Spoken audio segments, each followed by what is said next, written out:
Hey, how's it going, guys? I'm Paradoxic, and it's here. We are here. We are gathered here today to finally, after into pretty much an entire year of waiting, after an entire year from when the original release date was for this movie, we are finally here to see Marvel Studios' Black Widow, the official release. I think this, yeah, as you can see, I'm at home. I'm streaming this off of Disney Plus. I think it is the last movie from. I mean, probably like definitely the whole like the Marvel lineup, but maybe even like the entire Disney lineup to actually get the simultaneous theater and premiere access release too, so you can watch it from the comfort of your own home or from the theater or both if you're feeling risky and financially more explorative. um, but yeah, it's finally here. And I think in theaters actually got like a 2 day earlier release. I was actually surprised to find that out on the 7th of July. So that was surprising. But yeah, I think July 9th was like confirmed to be the date they will be available to everyone, regardless of how they wanted to watch it. So yeah, it's finally here. Yeah, an entire year. 1st of May was when this was originally slated to come out with the first teaser and the first like promos and everything, and then COVID attacked, and nothing was ever the same, and it got delayed, and then delayed again. Like it had it's had a few different release dates. It's had a few different kind of promoted release dates, and then it's been moved on and on and on, and finally now it's like Marvel were like, okay, you know what? It's July 9th. Okay, this is how we're doing. This is when we're doing this. So fear not, we will give you this movie as you so deserve. But yeah, I've been anxious. I've been excited. I've been scared. I've been extremely happy to be able to watch this. I've had a flurry of emotions pretty much ever since the movie was announced. But now it's actually finally here. It's a very very different. It's pretty much like a roller coaster of all those emotions just packed into one. So yeah. I think given that they had actually done premiere accesses for movies before, like Mulan, and I think like they did from I think recently they did Cruella as well. They did it for Cruella too. So I think I was curious as to whether or not they would actually do this kind of release, and then they announced that they were, and then I was like, okay, cool. So then that way I can actually do a movie reaction too. I think when they announced a Disney Plus release for this, I was like, okay, that provides ample opportunity to actually do a movie reaction. I would love to do a reaction as I'm doing right now.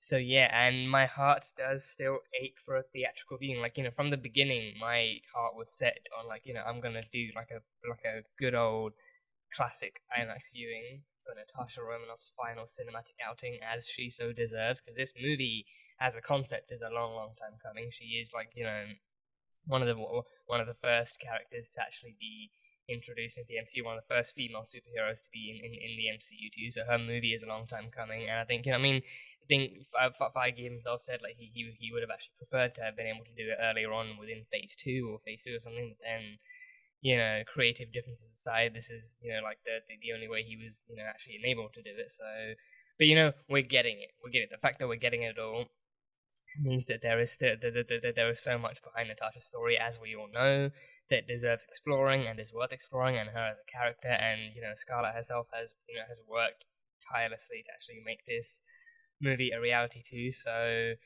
we are eternally grateful, and going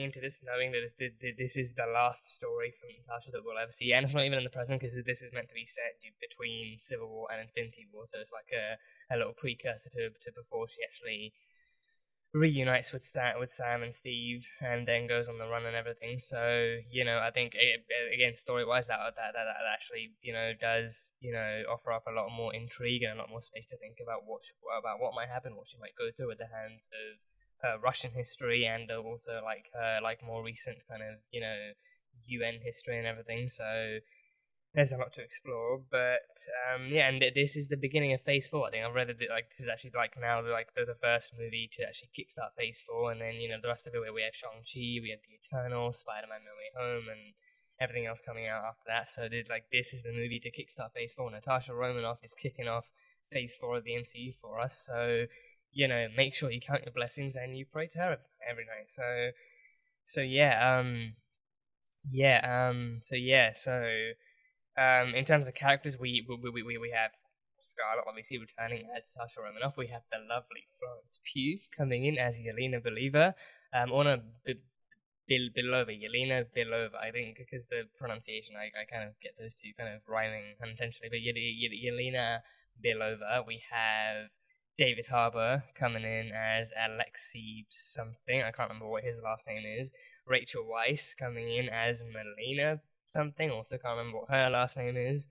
And then I think the more recent trailer actually showed us that Ray Winstone is in this movie too, and he actually is like some kind of superior to Taskmaster. He's the one giving Taskmaster orders, and Taskmaster's going to be in this too. So I'm very curious how he's going to work out as a villain too. Like if he's actually going to show up in future movies, or if because I think he's like a villain I know like a fair enough amount of. I think not necessarily from the comics, but I know like a fair amount enough of. Like he actually his superpower is actually somewhat more intriguing than most because he actually has a photographic memory that he actually uses to fight. Like he actually watches how his opponents fight and then he uses their own moves against them. So especially coming up against like a master combatant like Natasha, I'm really curious as to how the choreography and the fight scenes in this movie are going to be. And even seeing Natasha fighting on her own for once and actually fighting solely using her own tactics is going to be really cool. And just seeing how Natasha leads the story and exactly how, like, going back into her past and trying to get all this stuff sorted is going to go down. But yeah, and I think with Florence coming in as Yelena too, I think there's a lot of kind of strength behind the theories in her actually still showing up in future installments. Especially, I think the more common theory is that she actually might show up in Hawkeye. So I'm just generally looking forward to seeing Florence Pugh and Scarlet together in this movie as a whole. So they should have a very, very fun kind of sisterly dynamic, and they should have a very, very fun relationship in that sense. So that'll be cool. And then we have, I think, O.T. Fagbenley. I keep forgetting he's in this movie. I don't know why. I think he hasn't. He has literally not been promoted at all. He has not been in any of the trailers. I think I haven't watched any of the clips, but he's not watched any. He's not been in any of the trailers. The only promo I actually know he's in is the posters, and that's it. And he's meant to be like a Shield contact to Natasha's and stuff. So I don't know if it's because he's actually not in this movie that much, or maybe there's like some kind of great big plot twist that happens regarding him, or what's going to happen, or maybe he's actually more connected to Ross. Like we've seen like glimpses of Ross, but then I think even because he's more connected to the Civil War stuff, I feel like he's going to be in it for like less than like 10% of the movie. Maybe he's not really going to be in huge amounts, but either way, those are the peeps, those are the people. So we can all get ready to see them and get excited to see them. So that'll be cool.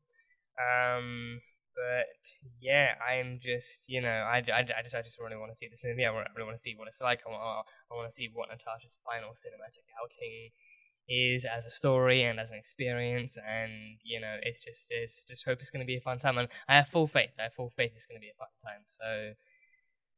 So yeah, I'm actually really nervous going into this, and I haven't really done a movie reaction in a while too, and this is a Marvel movie. Like this sits pretty comfortably at like 2 hours and 15 minutes, so it's going to be a wild ride. It is going to be a ride. And yeah, I think this reaction, I'm hoping to have it up just like over the weekend at some point. It's likely going to take a while for me to actually edit down and everything, but hopefully I can get it out over the weekend ASAP for you guys, so that should be cool. And also, if you guys want to catch the full length reaction too, because I think this reaction that you're watching right now is only going to be the highlights, just going to be the best bits of the film cut down to suit that, and then the full length reaction where you can watch the entire movie along with me from Disney Plus will be over on Patreon, so you can go check that one over there too. So that should be fun. Just like the kind of classic at-home movie watching experience, watching it with a friend or something. So yeah, I'm my heart's actually pounding. My heart's pounding.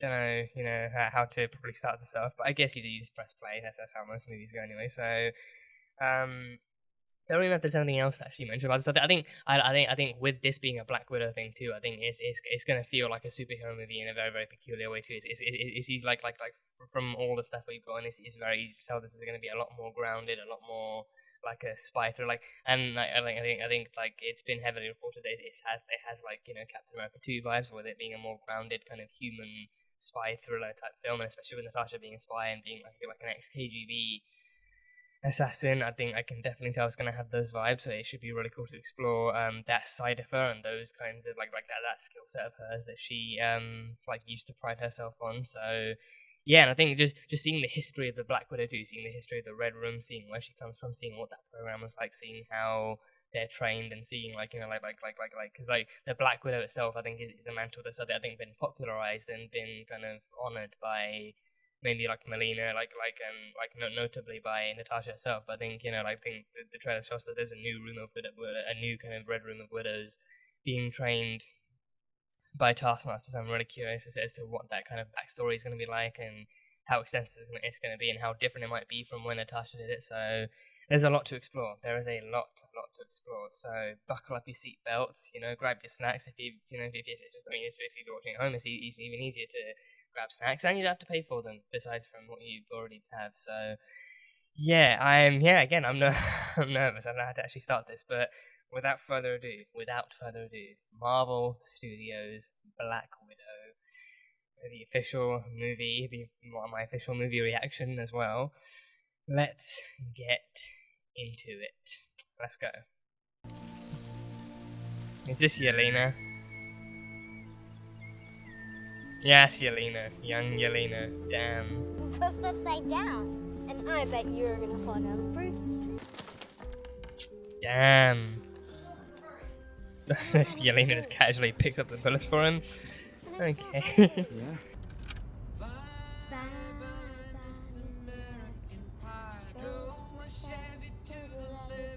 Damn, young Yelena is so innocent. She's so innocent. Whoa! Oh, okay. Oh yeah. You know, he's Red Guardian. He's Red Guardian, so he would already have that strength. Can he just like jump on the wing and he's got the speed, right? Oh, Shield! That was the Shield logo. Shield is after them. Oh wait, no, that would be too early. No, Shield is after them. Oh, nice one.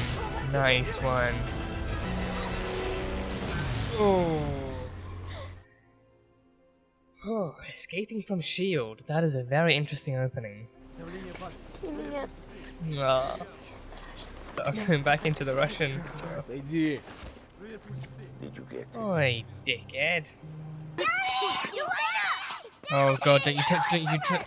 Oh! Don't touch her! Я буду стрелять! Oh, damn. Touch her! I will kill you all! Я буду стрелять! Не трогайте ее! Oh my god. Oh Christ, oh god.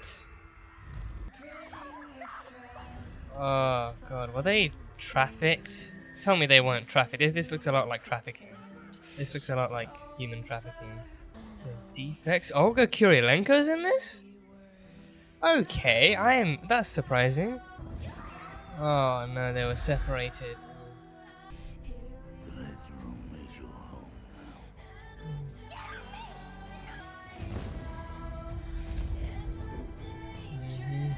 Training. Oh boy. Yeah, and the Black Widows are everywhere. They're everywhere. Don't do this. Do what? Come after me. I mean, you're embarrassing yourself. It looks desperate. Well, maybe you'd be calling me to cut a deal. She's good. I mean, I feel like that would be more basic spy stuff, but yeah. Oh. Oh, knives. Damn. Oh. Oh, she got it. Oh, she got it. Oh, she got it. Oh. Whoa. Red stuff. What's the red stuff? Was that some kind of pepper spray? Russian pepper spray? What did it? What did it do? Oh, free the others. Oh, tracker. Taking the tracker out. Free the others. So some kind of like freeing agent. It actually reveals the truth. Or like... Yeah. We have a deserter. Ah. Permission to activate Taskmaster Protocol. The Taskmaster Protocol. Oh, wow. This soon. Mix and match, you should be able to stretch it to 20 or so identities. Fanny Longbottom. What? That is a legitimate name. You okay? Why wouldn't it be? I hear things. Something about the Avengers getting divorced. It's fine. That's one way to put it. Because you could tell me, that's the way the whole friends thing works. I know. I have friends. People who have friends don't call me. Yeah, I do know he's meant to be someone who's romantically interested in Natasha, but I think it's clear enough that it's not going to be reciprocated, so, yeah. Budapest. No, it's Budapest. Budapest. Budapest. Budapest. Budapest. Whatever, I knew you weren't going back there, so I've got someone else in the flat now. Oh, she has a case too. Oh boy. Okay. Oh damn. Oh, the bridge, the deadly bridge. You should know I'm a better shot than I'm pissed off.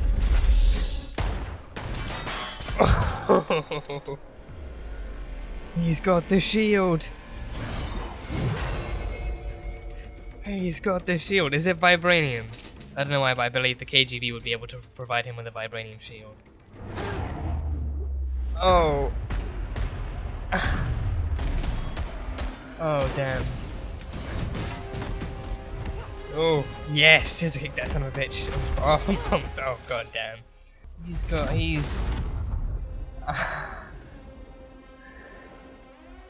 tracking her movement just like Tony's armor did.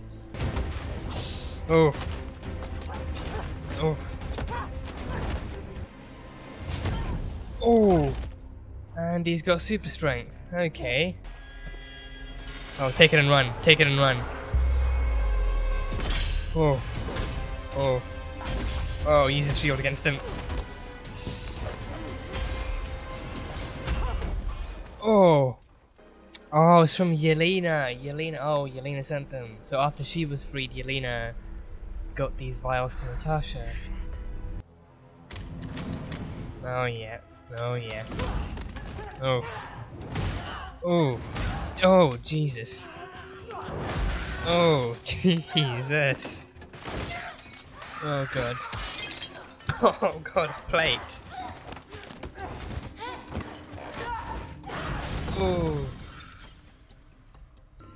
Time for the knife. Oh. Oh.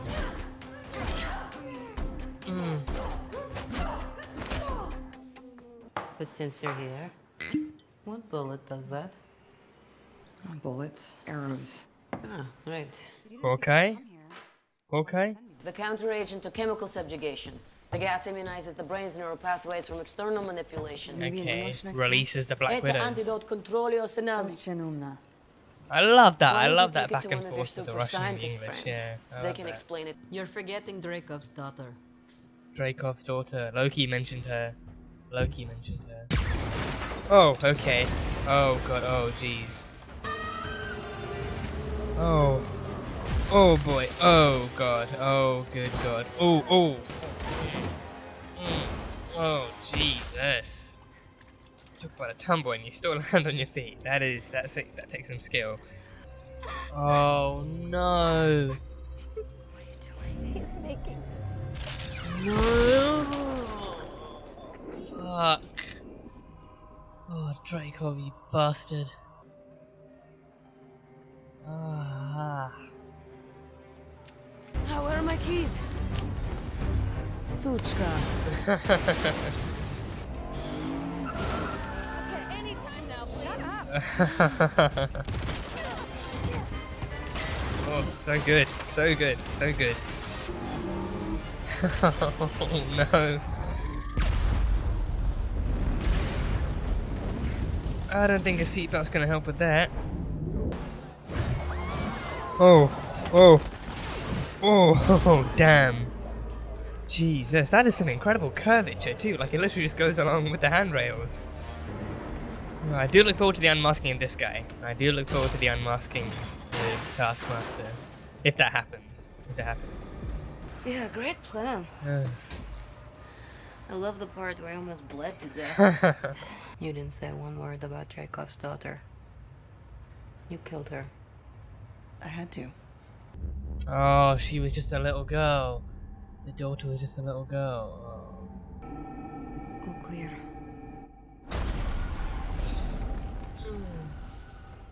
And It's here the you are, not red so in sure. her ledger. Red in her ledger. This Oh, the thing pose. you do when The you whip your pose. hair when you're fighting with the arm and the hair, and you do like a fighting pose. It's a it's a fighting pose. You're a total poser. Not a poser. Oh, come on. I mean, they're great. Oh god, I love Florence. I love Florence. Like all the time. Except I'm not the one that's on the cover of a magazine. I'm not the killer that little girls call their hero. Oh, that's a bit of a harsh blow, Yelena. Come on. She's tried. She spent all these years trying. Children who don't have anyone to protect them. Just like us when we were small. Maybe 1 in 20 survives the training, becomes a widow, the rest 1 are in kills. 20, and wow. To him, we are just things. Christ. Well, my mom abandoned me in the street like garbage. No, jeez. My sister moved out west. Is that right? You're a science teacher. I want a dog. A doggo. An army surplus or? Okay, it has a lot of pockets. But I Well, use hey, them all pockets are the time, useful. and I made some of my own modifications. Yeah, pockets are very useful. I've never had control over my own life before, and now I do. I want to do things. I like your vest. I knew it. I knew you did. It's so cool, right? It's good. Yes. And you can put Definitely. so much stuff in there. You wouldn't even know.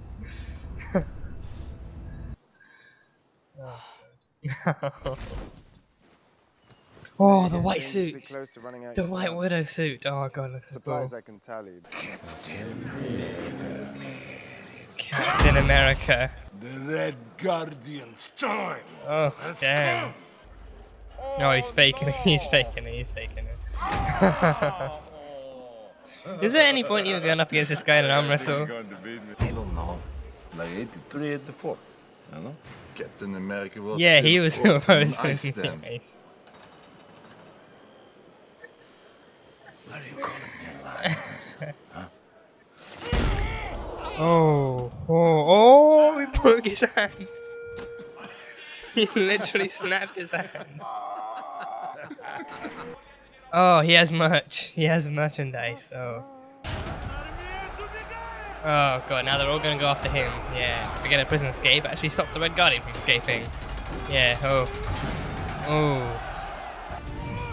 Oh, there we go. Oh, boy, he's got hops. He's got jumps. Oh, no. Oh. Everyone in this family makes tumbles. Everyone in this family is constantly falling. Yeah. There we go. Yeah, she is a poser. Such a poser. Well, hey, it looks cool. Superhero landing looks cool. And when Natasha does it, it looks even cooler. Yeah.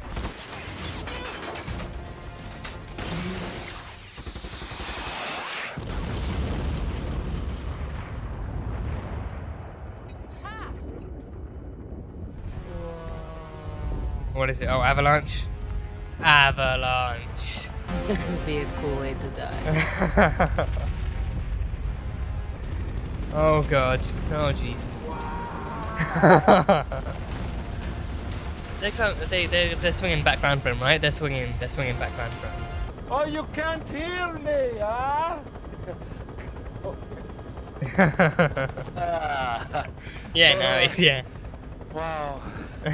Johnny, oh. Is it your time of the month? I don't Oh. get my period, dipshit. I don't have a uterus. Or ovaries. Yeah, that's what happens when the Red Room gives you an involuntary hysterectomy. They kind of just go in and they rip out all of your reproductive organs. They just get right in there and they chop them all away. Means Red Room is fucking dark. Red Room is fucking dark. little Natasha, all indoctrinated into the Western agenda. Oh, the I Western chose agenda. to go west to become an Avenger. That's the They Western treated me like agenda. family. Yeah, being an Avenger.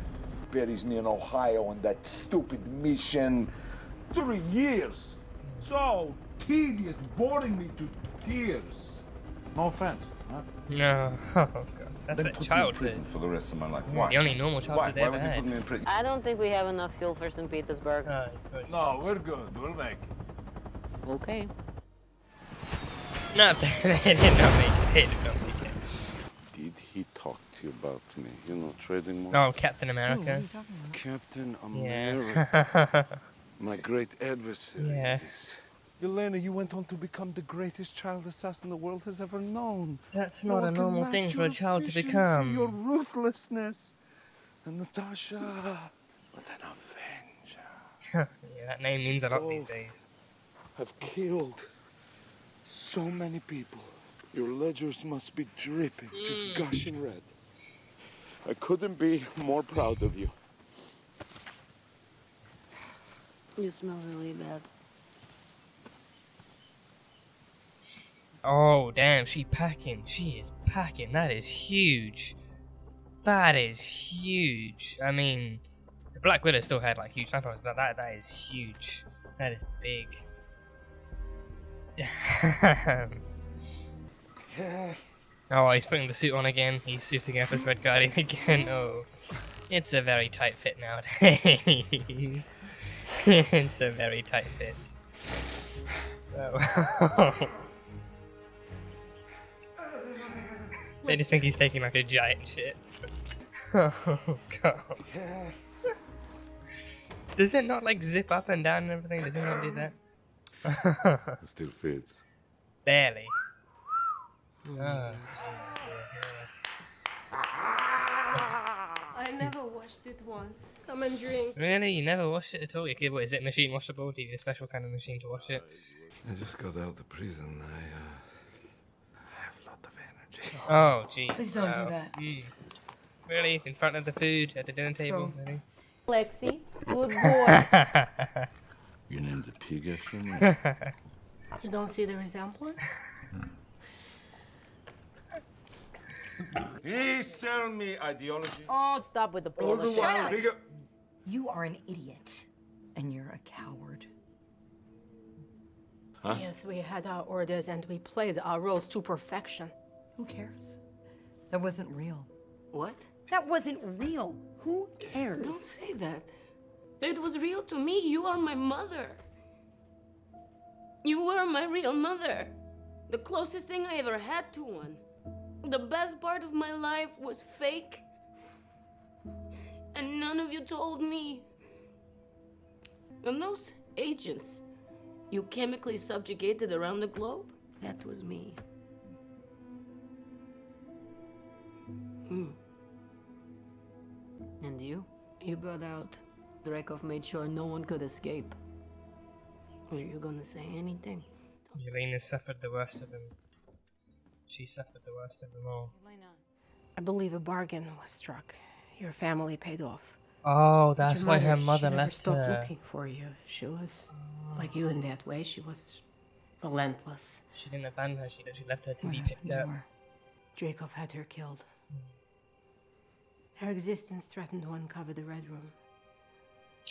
Normally, the actions of one curious civilian wouldn't warrant an execution, but as I said, she was relentless. My hands go in the river.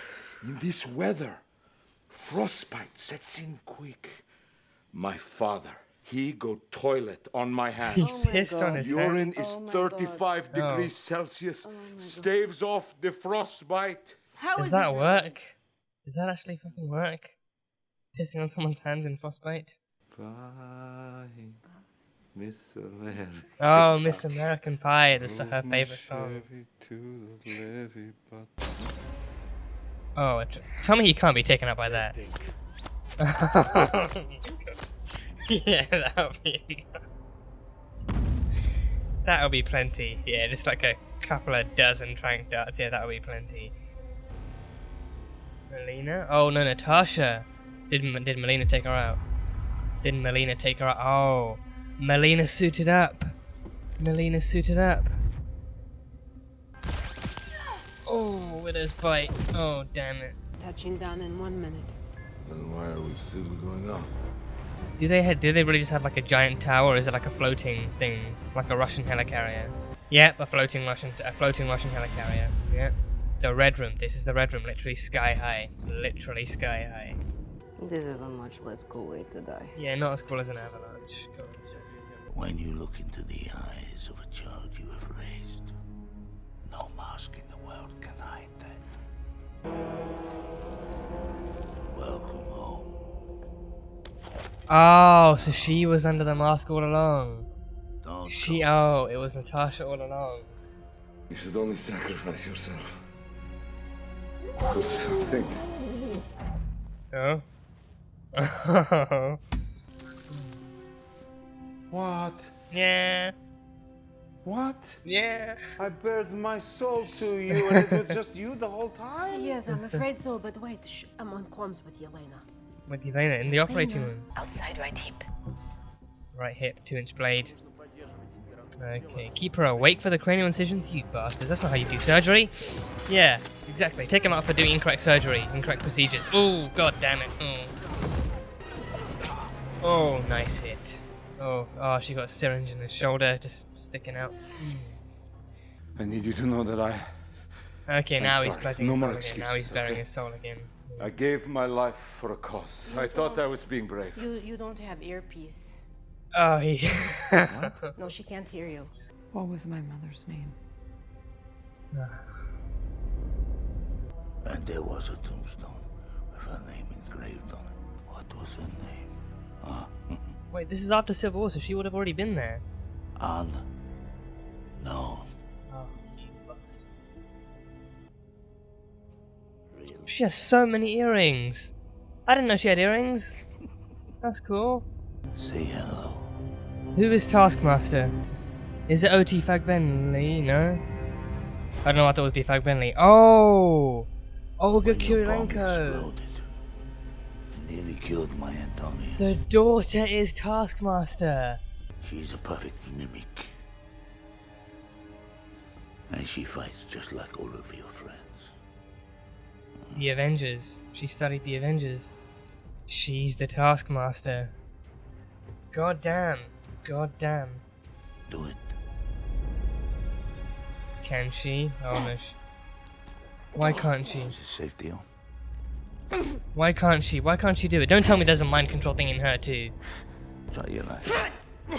She can't attack him. There's a mind control thing in her too. But there is a pheromonal lock. A pheromone. Smelling my pheromones prevents you from committing violence against me. Oh. All this chemical crap. I hate it. I hate it with a fiery Really vengeance. upset with me. Ah, she's a poser now too. Yeah. Oh, you get used to it. Plus, hey, it looks cool. It looks super cool, and it also seems somewhat practical. Any second now.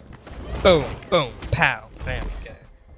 On this planet. Oh, stop it! Don't tell me to stop! If I don't tell you when to stop, then how will you know when to shut up? Oh, you. You're gonna die for that alone. Can't take a punch? You're gonna die for that alone. Damn it, you're weak. Weak? But it's easier to be tough in front of defenseless little girls, huh? Come on, Natasha, break that pheromonal lock. Beat his ass to a pulp. Come on. You can do it. Oh, jeez. Oh, god damn. Oh. Has he still got it? Can he still do it? Using the only natural resource that the world has too much of. Girls.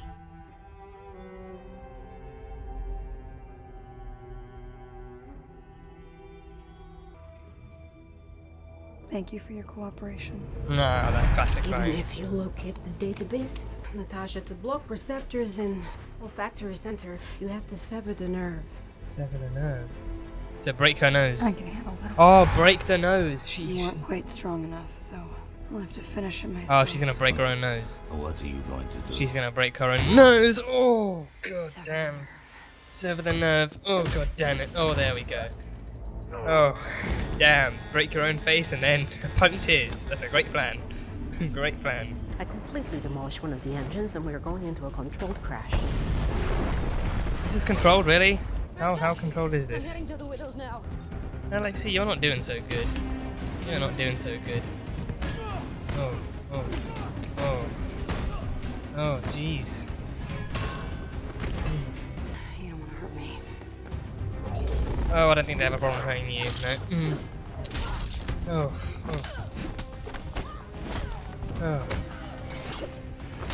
Oh, damn. Oh, damn. Oof.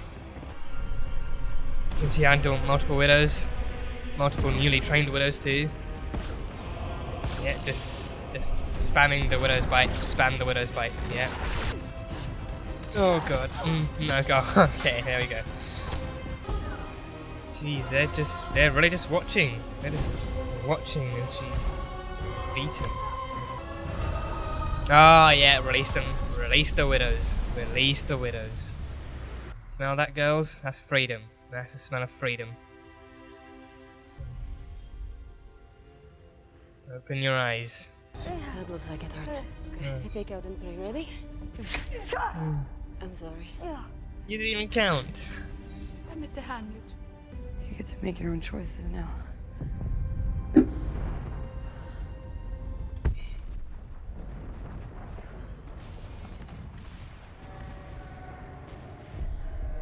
gotta get out of here. I need to find Draco. Are you coming? I'm right behind you.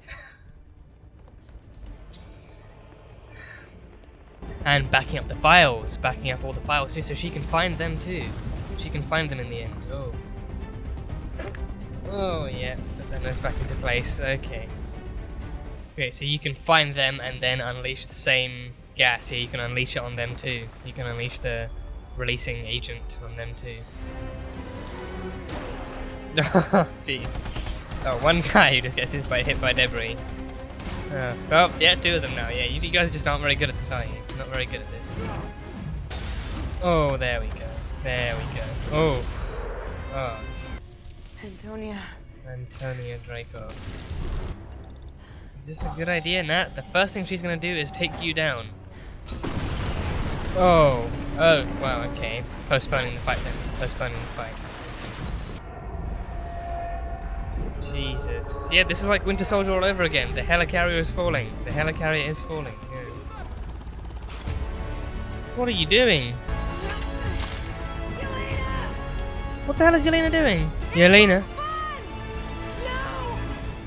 Yelena?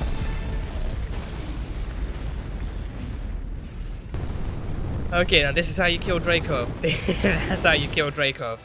That is how you kill Draco. Yep. Get Yelena. Save Yelena.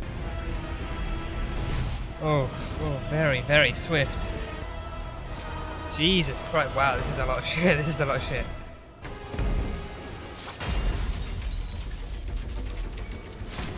Such a cool shot. Such a cool shot. Let's go. Let's go. Let's fight. Let's fight. That seems to be their only option.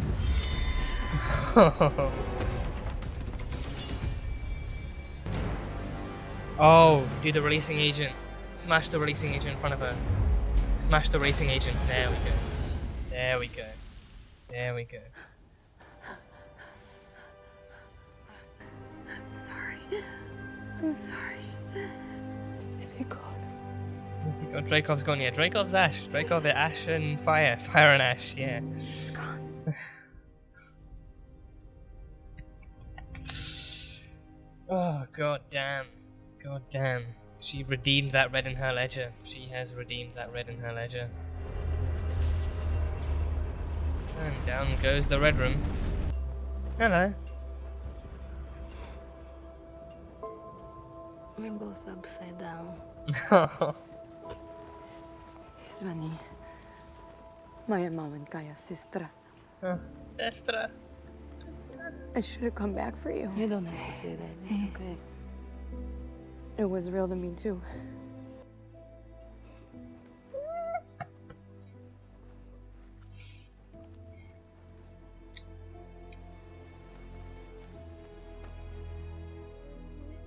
Thank you.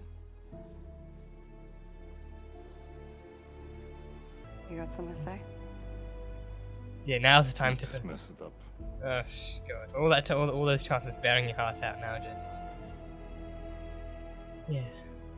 Well, if you're leaving, then I guess you should take this. The I know jacket. how much Yeah, you the like pocket it. jacket. The pocket jacket. It does have a lot of pockets. Very handy. It does. It.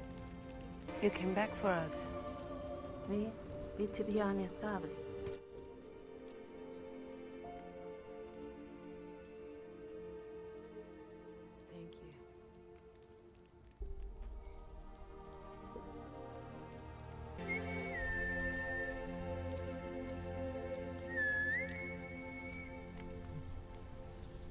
They'll always find their way back with those few notes. How's she gonna deal with Ross then? Can we see her dealing with Ross? How's she gonna deal with Ross?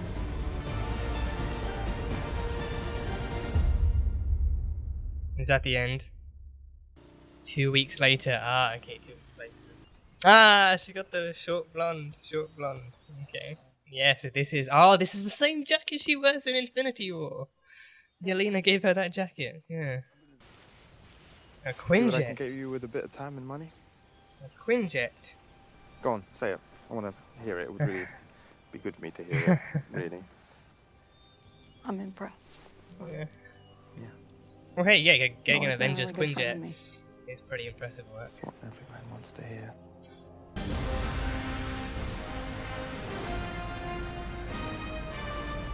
There we have it, there we go. And the bioluminescent flies. Probably also known as fireflies. That's pretty clever indeed.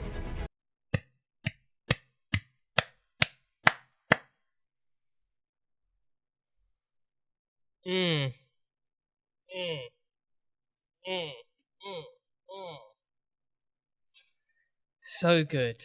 So good. So very, very good. So very, very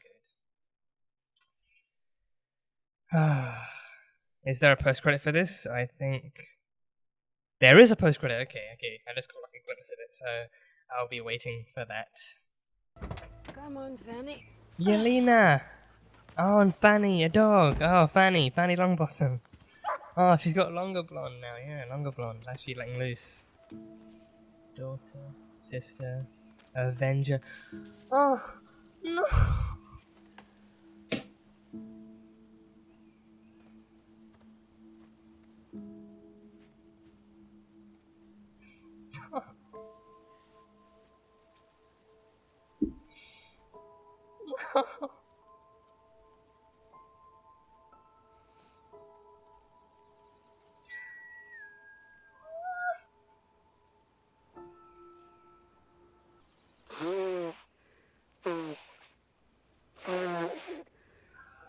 Valentina?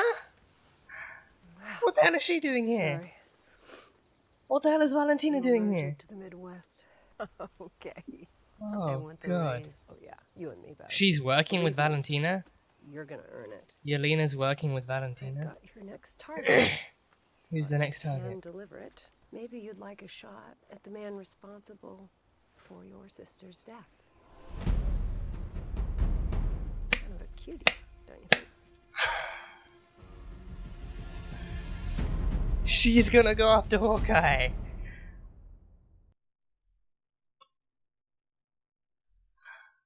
Okay, Marvel. Okay.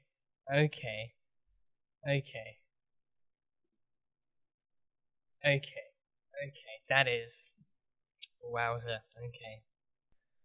Okay, so I want to talk about that post-credit scene first, right? Because it seems like so much more of like an urgent matter to attend to.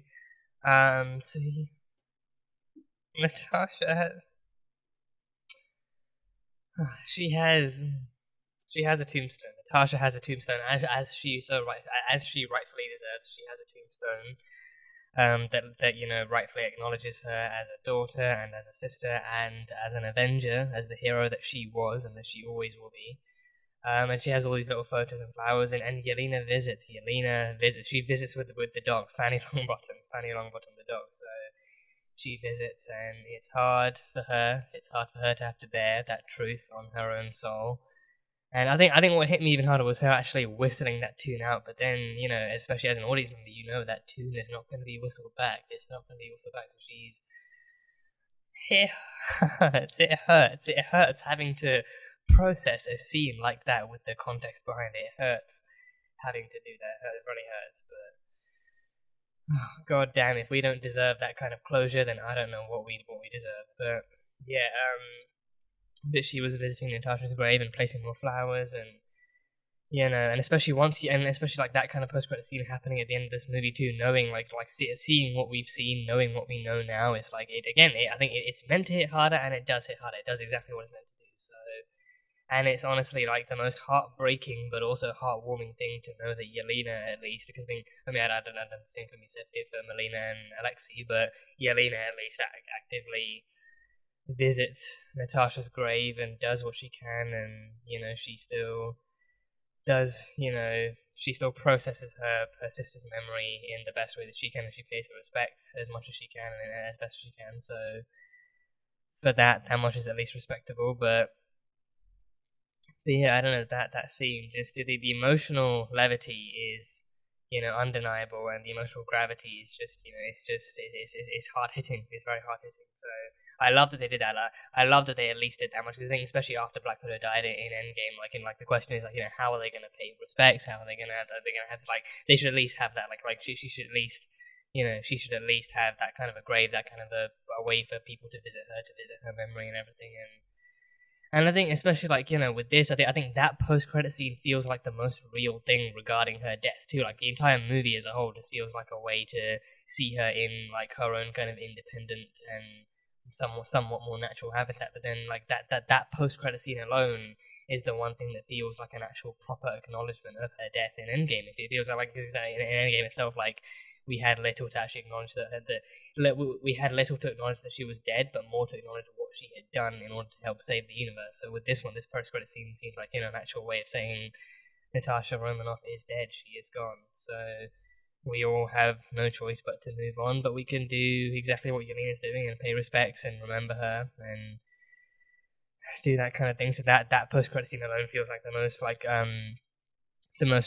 most real and most kind of thematically accurate thing regarding her ending. So I'm glad they had that. I'm very, very glad they included that in the way they included that too. So that was beautiful. And I just want to cry and stuff. But yeah, and then of course the even more twist, the twist. I think I think it was in the back of my head. Is there going to be anyone else visiting? I thought maybe Hawkeye would know about this and maybe he would visit, because then he that is what he would want to do. He would want to visit Natasha's grave and lay his own flowers and maybe bring his family along too, so that his kids can pay their respects to Auntie Nat. But no, but no, it's Valentina. So yeah, and anyone who's been watching The Falcon and the Winter Soldier will know Valentina. She has plans of her own. She's a very, very tricky person, so she has plans. And I think apparently Yelena's been working for her too. Yelena's been working with her and actually doing contracts, maybe doing kills. And now this one is arguably about to seem a lot more personal. It's about to seem a lot more personal. And she said, I've got a new contract for you, and this one, how would you like to take down the man who was responsible for killing your sister? So I think it's a bit twisty. It's a bit twisty of words, because I think, as much as some may hate Clint after what happened in Endgame, it is also undeniable that, he actively was ready and wanting to actually give his own life, but then Natasha just wouldn't let him. She just wouldn't let him. So then, but I think knowing Valentina, I think you can't really expect much different. She definitely seems like the kind of person who would actually pit two people against each other just to actually get a winning victor, or to actually get Yelena to unleash her anger and to become a stronger version of herself by killing through vengeance and everything. So and Yelena truly doesn't even know what happened. I mean, I think the extent that she knows is that that Natasha gave her own life to actually save the universe, but she probably doesn't know about Vormir or the cliff or the jumping or anything like that. So I think it's very, very easy for Valentina to manipulate that lack of knowledge on her part. So yeah, so then she's actually, and it's actually a picture of Hawkeye as Ronin too. It's actually a picture of Barton as Ronin. So yeah, so that is going to be a new mission. So then that is basically confirmation that we will indeed be getting Yelena in the Hawkeye series in Hawkeye. So, but then she's not going to be. She's not going to be introduced as an actual protagonist. She's going to be introduced as an antagonist who's after Hawkeye. She's going to be introduced as like a semi-villain who's after Hawkeye and who believes that he killed her sister. And then I feel like the way they're going with that, I think it might be then the truth might be revealed, and then maybe Yelena works with Kate and or Clint, and then stuff goes down. But then that is proof that she is going to show up in the Hawkeye series. So yeah. But yeah, the movie. Let's talk about the movie. This is oh god, I love this so much. I think it's undeniably such a great solo film. Such a great solo film for the MCU in general. It's such a great, enjoyable kind of solo film, and a really well done solo film. But especially for like Natasha's story, is such like a. I won't lie, right? It makes me want a sequel. It's the kind of movie that makes me want, like, actively makes me want the sequel, because it's like, you know, it's like, it's a very peculiar solo film in the sense that it's not meant to be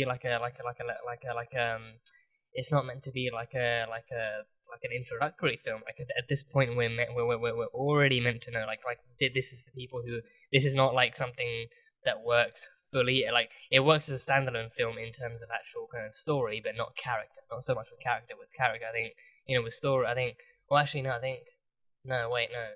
It works as a standalone in terms of, I'd say, yeah, like I think somewhat in terms of more in terms of story than of character, because it works independently from the rest of, like, mostly independently from the rest of the Avenger films and everything like that. But then in terms of character, like, you know, like this is definitely for people who have already seen the previous movies that Black Widow has been in. It's meant to be, and I think it's even like, you know, I think in the days, I think, you know, like the last couple of days, I actually checked Disney Plus, and they actually had like an actual MCU collection.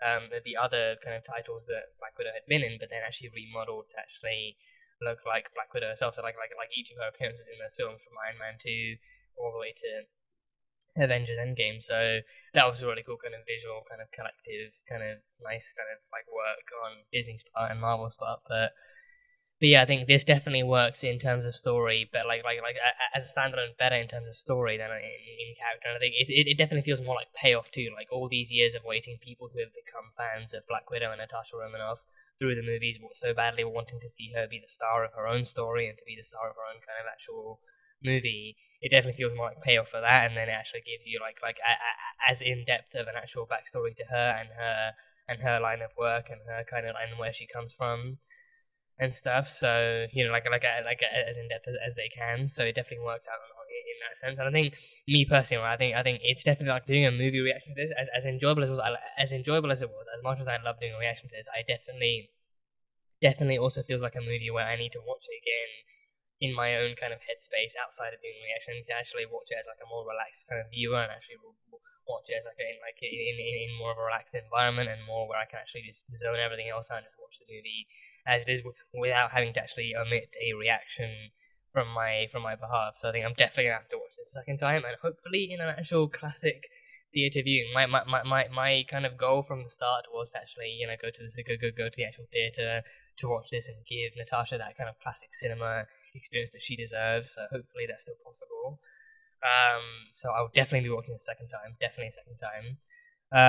But yeah, I think despite that, it was still a great movie to react to. It definitely still had a lot of great kind of talking points. I think it definitely had great points to talk about even. But yeah, and it definitely had a lot of great moments to enjoy, and like the music, the choreography, the story, the pacing, the character work. It was all so well done. Like such a greatly executed story. Such a greatly executed story from Marvel and from everyone who worked on it, and especially from Scarlett. I think seeing that Scarlett was the actual executive producer on the movie too, it made sense that and I think it made sense, and it's also really fitting that, you know, like that Scarlett herself would want to kind of have some more kind of authoritative power over how the story is handled, how this movie is handled, how it's actually created and produced and everything. So props to her. She did a fantastic job making sure that this went the way it did. And you know, and I think, you know, like everyone had a part, like everyone had some semblance of a part to play, and everyone played their part really well and to perfection and everything, and it actually flowed really well, and actually felt like actual people working together and actually executing a story properly, and the characters themselves felt so fluid and real and human and everything, and it definitely had that Winter Soldier vibe to it, especially like, you know, I think the difference being that, like, with the Winter Soldier, like, you know, S.H.I.E.L.D. having been Hydra all along was really kind of like a plot twist, but with this one, it's like, you know, like, the KGB does not have a good history, like even in previous movies, like, you know, like, Natasha has kind of stated that, you know, like what she did under the KGB and what she did for the KGB was never good stuff. It was all really dark and really illegal and bad, like she was trained to do bad things, but then she was then later on allowed to do those things, but for S.H.I.E.L.D. and to actually do it, like, for more for the right reasons and more for, like, justifiable reasons. So, you know, I think the difference here is that Natasha doesn't really have as much of like an actual conspiracy to uncover, but she realizes that her past never truly died, so now she has to go back and kill it all over again, but also kill it more properly this time. So it's like a like a thriller you can expect, like a thriller where you can actually expect what kind of darkness to be there, and all the kind of like thrillers and all the kind of like secrets to come out and everything. So it works super well in that sense. And I mean, that opening too, the opening surprised me. The opening very much surprised me. I think the opening alone went from like 0 to 100 real quick, like in the space of like 10 minutes. The opening went from 0 to 100. So yeah, in like the opening, they were escaping Shield. That really got me by surprise. Like those vans and those jeeps being Shield, chasing off the plane. That being Shield. It surprised me, but again, it makes sense. Like the KGB having sleeper agents, like an entire family of sleeper agents in Ohio.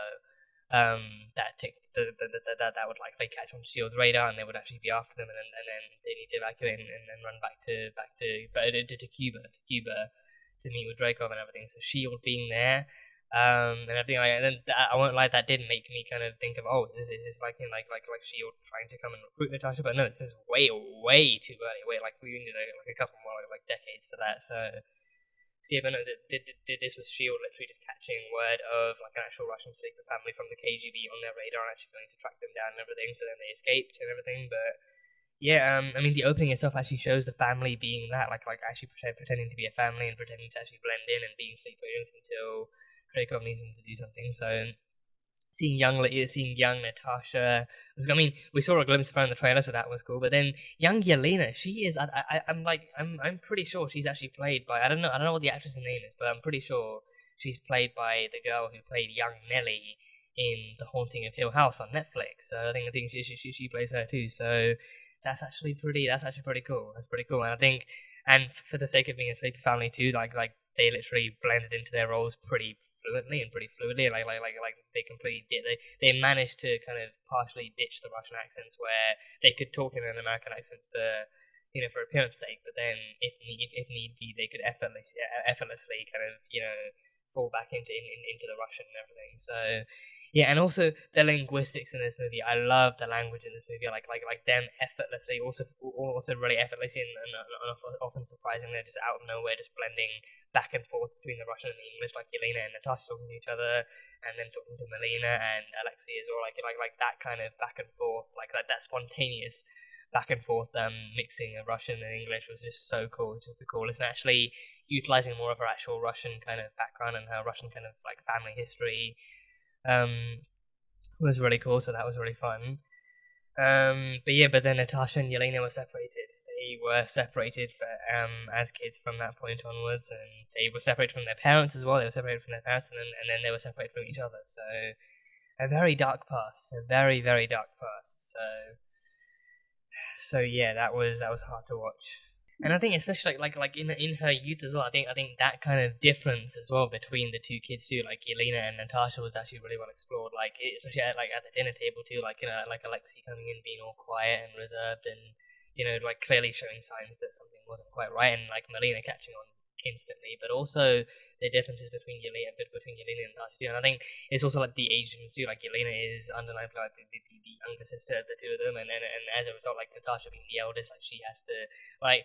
I think she partially has to, but she's also kind of been raised and also learned to like notice those signs that Yelena wouldn't, because like Yelena is just like visibly more younger and more innocent and more oblivious to all the darker, more like mature stuff, like mature themes going on. But then like Natasha kind of taking it upon herself to almost like protect her and actually keep her safe, and actually have to watch over her. She's just instantly like just as aware. She doesn't know as much as Melina, but she knows enough to know that something's not quite right, something's wrong. He's not really being as open as he usually is, or he's not really being like the kind of cooler, happier dad. So like something is clearly wrong, and then she uncovers that truth. So I think even on the plane too, like when Melina gets shot, like Natasha has to actually climb into the opposing passenger seat, and then she has to actually try and fly the plane too. I don't even know how old she would be at that age. Like probably because I think they mentioned that Yelena was just 6. That she was just 6. I think Natasha can't be too much older, so maybe like just over 10, probably like just over 10, like 11, 12, 13, like just entering her teens perhaps, and then she actually has to fly a plane and actually help them escape from Shield agents and everything. So I think that kind of early establishment that Natasha had to actually mature a lot more in order to actually protect herself, but also to protect Yelena and to protect her from the truth of what's happening, and and that she even knew too. Like I think even as she grew up, she knew that like that life that they lived was never real. It was all undercover work. It was never meant to be an actual like long lasting thing. It was just until Dreykov needed something, or maybe if they needed to escape, which they did. So that kind of pretty like early establishment is actually really well done. It actually helps to set the pace and the tone for what kind of a character Natasha is in this movie and exactly what she's gone through and what she's been through. So it's honestly just amazing stuff. It's incredible stuff. So yeah. And yeah, the exploration of the Black Widow program too. So yeah, I think the opening credits were really well done. Actually flashing back and forth and showing Natasha, and I think that like them opening the container full of young girls, like that just screams human trafficking. That pretty much screams human trafficking, especially like the other girls there being a lot messier, a lot like just being a lot more terrified and being a lot more kind of like random and not random, but like being in the state that they were, both physically and mentally.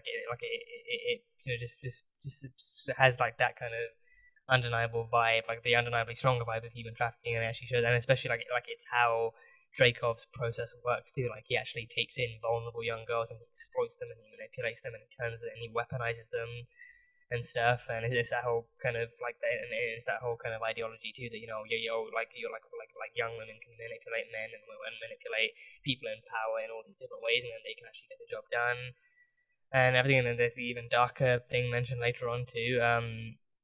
So I think that opening sequence alone, especially like not just stopping at the separation, but actually showing how the widows are integrated into the world after their training and how they're actually put into place, and like they can easily blend in and hide in plain sight, and they can like Dreykov himself is seen with Clinton. There's photos of him with Clinton, photos of him with Putin, and photos of him in higher positions of power with leaders. But then the widows themselves are master trained spies. So they're actually like their natural habitat is in all these different kind of undercover situations where they have to actually do these missions and do his bidding and everything. So that opening was just nightmarish, and like I think so simplistic yet so expansive too. Like it's like a few like blink and you'll miss it shots and a few frames here and there like in sequence, but then overall it kind of shows you this is the base level of this is like the base level understanding of what a Black Widow is, what a Black Widow does. Like they're trained, they're manipulated, they're exploited, they're controlled by Dreykov and his people, and then like by the KGB and everything, and then they are unleashed onto the world to kind of use their skills in the deadliest ways possible. So yeah, it was horrible. And then down the line there is like more stuff revealed, and especially like I think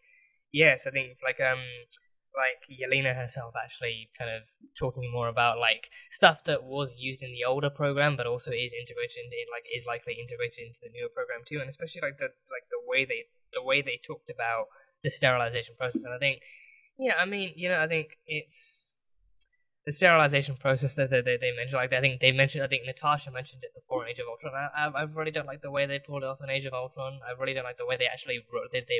I think that was down to Whedon too. That was actually down to Joss Whedon and his script writing abilities. But I think the way they even actually displayed that in Age of Ultron just seemed really kind of problematic. Him having Natasha compare herself or actually try and make her seem similar to Bruce in the sense that her not being able to have kids, which wasn't even her choice. Like it was actually her being made unable to have kids. Apparently, seemingly making her more of a monster. Because I think the explanation there being that taking away the ability or the potential to start a family then makes them that much more docile, that much less likely to resist the KGB's orders and then resist the KGB's training. Because then if they know that they can't have kids, then that future, that kind of a future, that the possibility of that kind of a life, being taken away from them makes them it's almost like it actually makes them have even less to live for in terms of actual free will and freedom. So then the entire essence is that free will is taken from them. They have no free will. They have very little conscious thought, but most of what they do have is their devotion to Dreykov and to the Red Room and to all their missions and everything. So like, you know, again, like the way that it was done in Age of Ultron just didn't sit. It's never really sat right with me. It's never really kind of like, and especially like making her out to be a monster because of that. It just seems all kinds of wrong.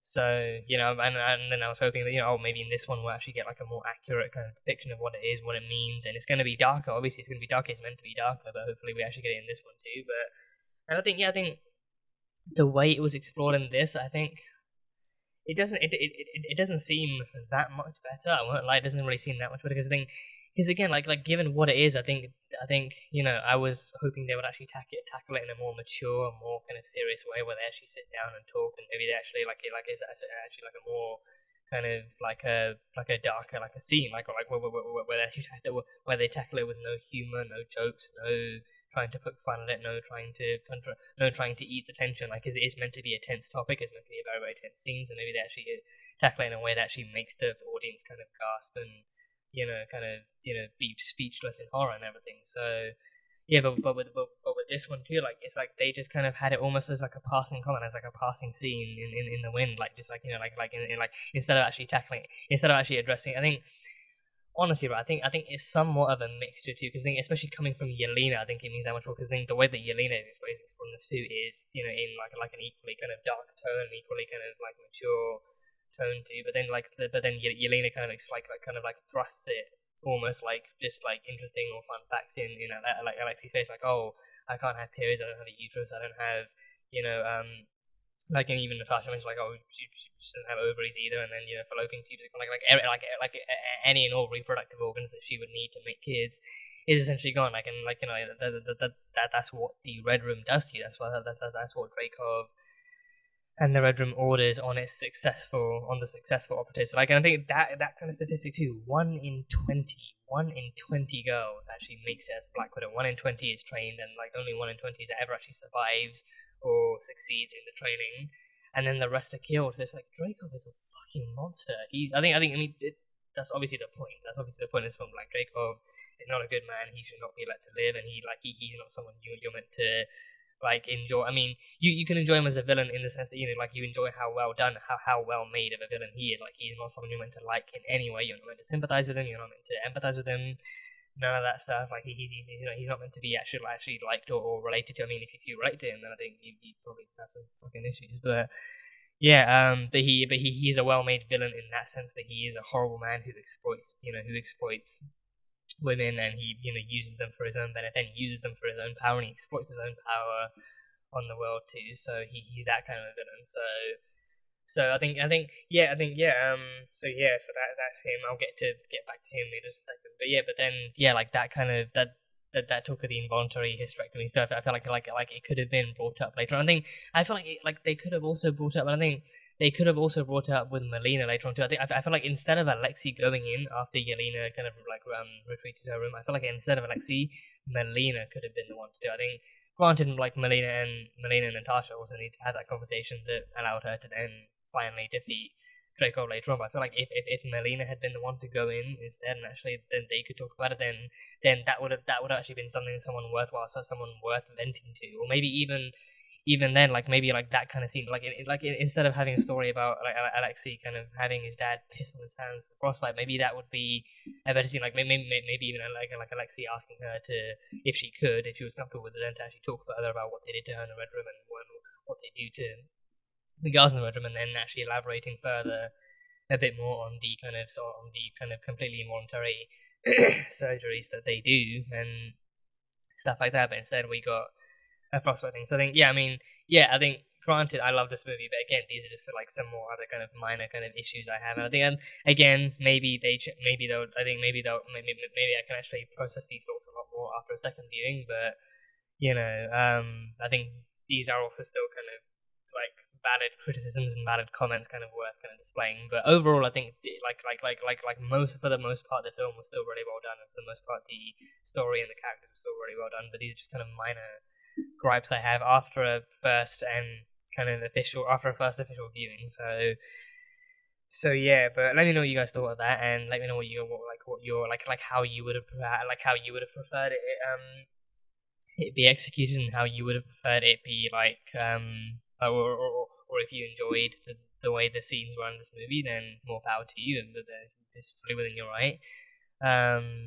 But yeah, no, but the Red Room is a dark place, a very very dark place, and I think they definitely explored it to the best of her ability in this, and especially for it being like almost a 2.5 hour film, like they definitely explored it to the best of their ability, and they definitely tried to show off like the kind of enough to kind of scare you, enough to actually make you worried for like the girls being manipulated and trained there, enough to actually make you think. But yeah, it was still well done. And yeah, even then, the Red Room program too, like with the way that they actually have all these different sleeper agents, and especially like I think the way they described them, the way they displayed them, like the way Melina described them too, with the mind control thing, and she mentioned that the way that Widow program was constructed too was like similar to, and it was actually by Hydra, like the Hydra portion of Shield was actually the one constructing that very same thing with the I think.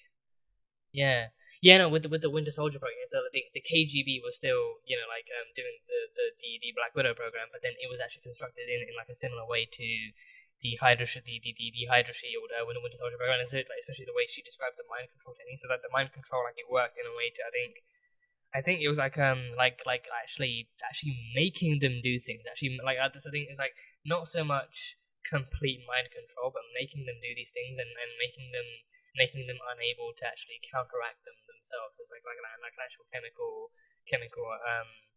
like experimentation with the brain, but also actually putting in like a chip too, putting in a chip, and then actually because then like they still have like an actual like a tablet where they can press buttons and do things and stuff like that. And especially like the one that hurt the most was that, especially like that girl from the beginning, like that she took a tumble down and actually fell in the puddle, but then she actively looked at Natasha and said, I don't want to do this, he's making me do this, and then you see Dreykov pressing the button to terminate, and then she actually widows bites herself and everything, so she's then, at that point, she's then expendable, and then, even especially, like, once she's in a position to actually tell Natasha herself that, like she's being controlled, she's not actually doing this herself, she doesn't want to do this, and then that makes it even more of a loose end that Dreykov just wants to get rid of, so then the way that works is pretty horrifying too. And I think for Natasha, I think the only thing Natasha has is the pheromone control, like the pheromone control that actually makes her incapable of actually enacting any kind of violence, or incapable of actually fully enacting violence on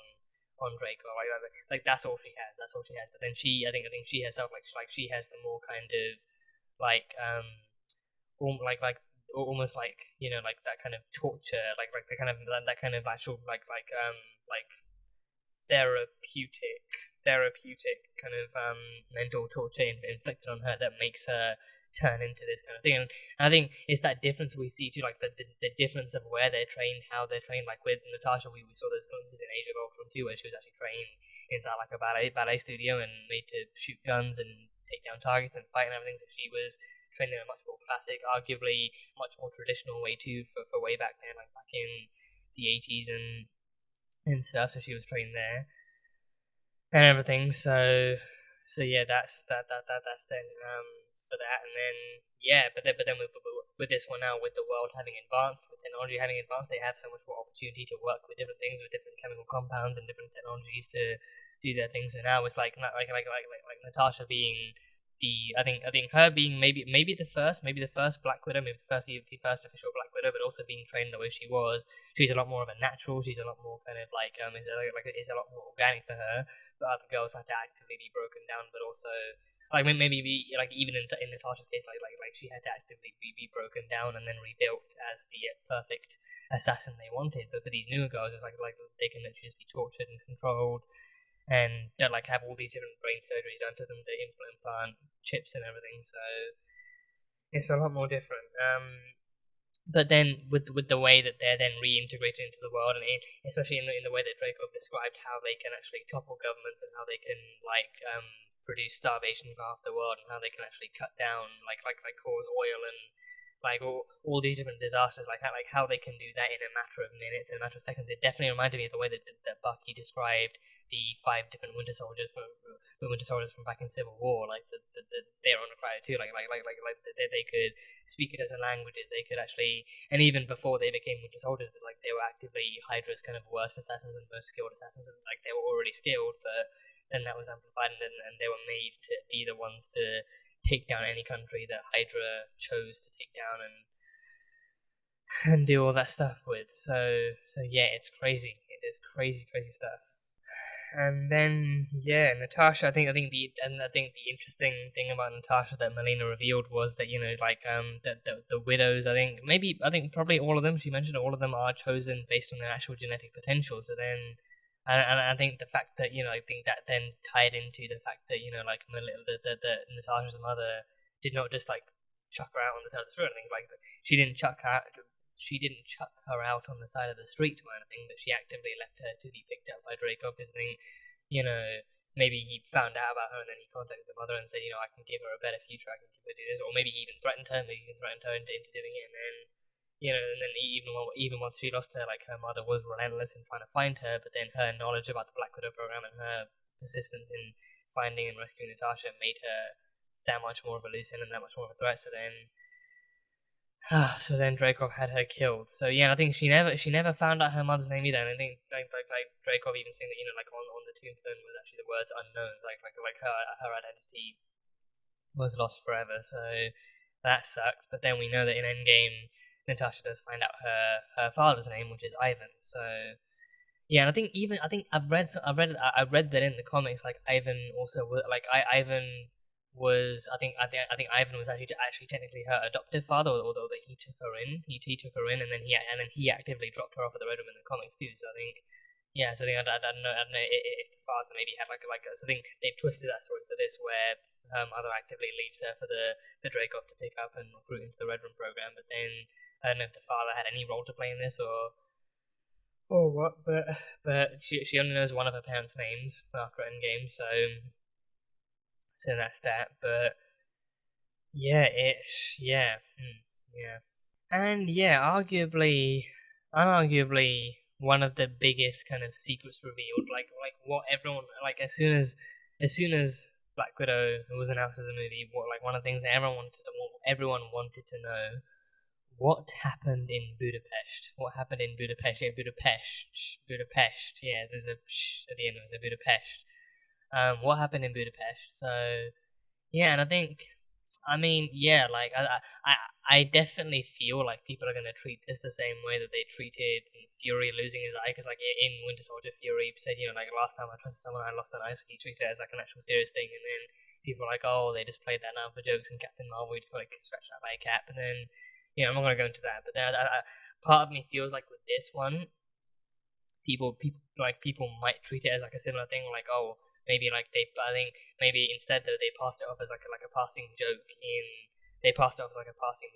the Avengers movie, but then in this one it's actually arguably a much darker, much more serious thing, because I think Budapest was where it was actually that was also during that time where Hawkeye had actually actively recruited Romanoff into S.H.I.E.L.D. instead of actually killing her like he was actually made to do. He was sent to eliminate her, but then he actually found potential in her and thought that she could make a great S.H.I.E.L.D. agent and stuff, so then he recruited her. And I think that this was maybe one of the first or one of the last missions before she became an official agent. Maybe she was more like an informant in this way too, because then she knew Dreykov's daughter, and Loki even mentioned her. Loki even mentioned Dreykov's daughter, among other things, as part of the ledger in as part of the red in Natasha's ledger, all the kind of stuff on her conscience that she had actually done. So she had actually used Dreykov's daughter to lead her and Barton to Dreykov. So then, she presumably, I think she thought that she had actually killed them both. She thought she killed them both, but then both of them survived and everything. So that was one of her legends. And I think it was mentioned in the Avengers movie, and then it was actually mentioned again. It was mentioned again in not Civil War. Was it Civil War? No, Winter Soldier. It was mentioned again in Winter Soldier. With Natasha about to dump all the S.H.I.E.L.D. and Hydra secrets onto the internet and everything, and then Pierce warned her, if you do this, then none of your past will remain hidden. People will find out exactly what you were before you became a legend. I think he mentions Dreykov. He mentions Bogota. I think he did, and the Children's Hospital and stuff. So he mentions all the stuff that she did as a Black Widow, presumably with the KGB, and maybe in collaboration with Hydra, with S.H.I.E.L.D. even. and stuff. So I think those kind of things, I think those ones, I think, you know, again, like that kind of stuff is what makes me wish that this movie would have a sequel too, like, you know, like further explore. I think not that we need to see her killing people. I feel like it's like, you know, like a more in-depth exploration of her darkness that shows exactly what made her so willing to work with Shield and what made her so willing to. And I think again, like this movie alone shows that it's actually the fact that her past is coming back after she tried so hard to bury it in the first place that actually makes her want to be that hero again. So I think maybe it's not completely necessary, but either way, it's like it's cool references that it would be cool to see come to some sort of fruition, maybe. But I guess maybe it's not fully necessary, and we already. After seeing the thing with Dracoff, sort of like that was dark enough. That was dark, like her literally watching through the window as Dracoff's daughter was presumably blown to bits, and then Dracoff himself too. So that was dark enough. So yeah. And then even then, like they actually hid. I think for 10 days they hid in like the vents in that underground train station for 10 days. I think as Dracoff's people and like KGB and stuff were actually searching for them and everything. So yeah, some details are still, again, after official viewing, some details are fuzzy, so I'm definitely gonna have to watch it again and take some stuff in. Because I mean, the first time is always like a hard hitting kind of first hand experience, and then you watch it again to actually fully understand and fully kind of catch up on details you missed out on. So there's that, but then so Budapest, I think mostly Budapest was just like literally them hiding out in vents until the coast was clear, and then actually getting their way back to Shield and everything. So yeah. And talk about Dreykov too. So Ray Winstone as General Dreykov. So he was an interesting kind of character, interesting.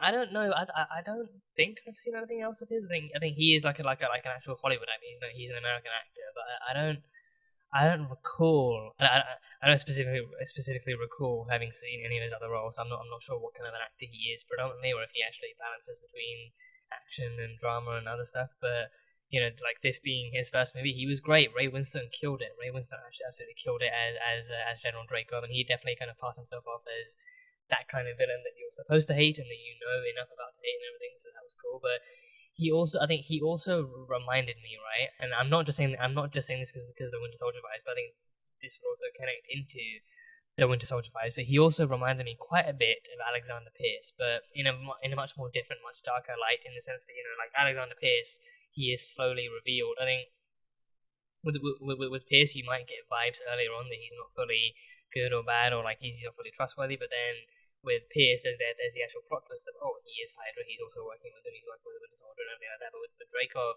he's established from the get go as a bad guy. He's established pretty much from the get go as like someone not to be trusted, someone who you're not meant to support or look to for good good signs or good vibes in any way. So he's pretty much set from the get go. He's the man in charge of the Red Room.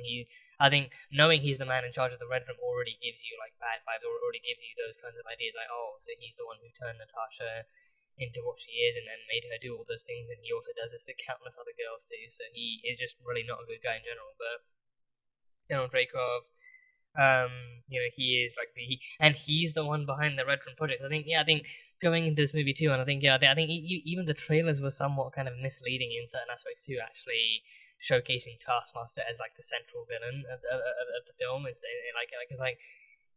then I think it was only one trailer, like the newest trailer that was released, actually first revealed that, oh yeah, Ray Winstone is going to be in this film too. It's like, oh okay, that's cool. And then he's actually seen talking to Natasha too, and talking to Taskmaster as well, and he actually tells Taskmaster, you know, bring her home. So he's you know, seen as this bigger figurehead. But then I think that trailer kind of that I think once that trailer is revealed, it actually shows off Taskmaster in a bit of a different light. Actually shows her off as an actual like a brute force thing, as opposed to someone who's actually independently running this whole thing. And I think Dreykov in this film, he's meant to be that kind of villain too. He's manipulative. He's coordinated, he's tactical, he's dark, and he's just kind of like controlling and everything. So he is the mastermind behind the Red Room the newer Red Room program, and pretty much both of them.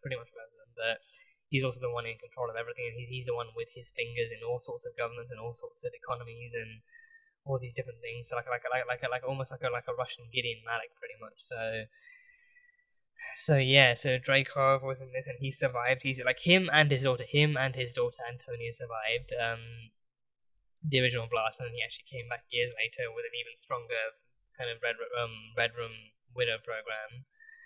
and stuff. And then, but this time he does. This time Yelena makes sure to finish the job. This time Yelena actively blows up his plane, and you can see his body just being engulfed by flames as his glasses fly off and everything. So that way you know the body has been roasted to beyond that of a friggin' rotisserie chicken or any other kind of roasted meal, but he has been officially killed after that. He has been officially killed.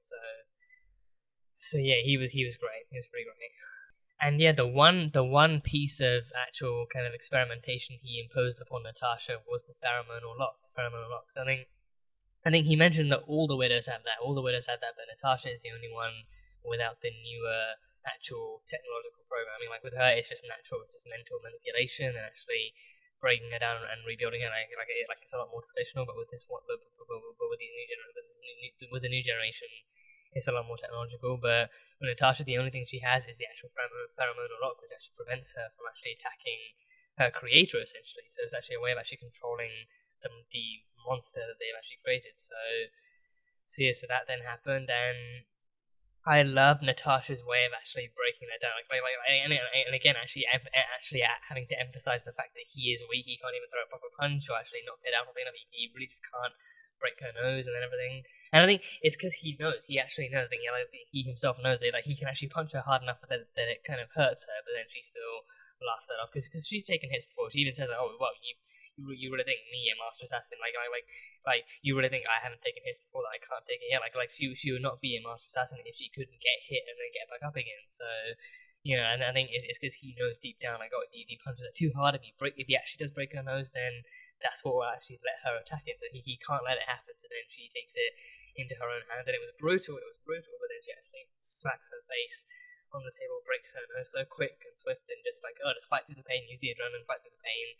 And then she actively punches him in the face, so she breaks her own face and then punches his. So then that is just some quick, fluid action that I loved. I loved the kind of I love the rhythm in those 5 seconds. In those 5 seconds, she just had this incredible rhythm and stuff. So then she breaks that lock, and then she actually has to break her nose to break that lock. So then that happens, and then even later on, she just snaps it back into place too. So I didn't know you could actually snap the nose back into place.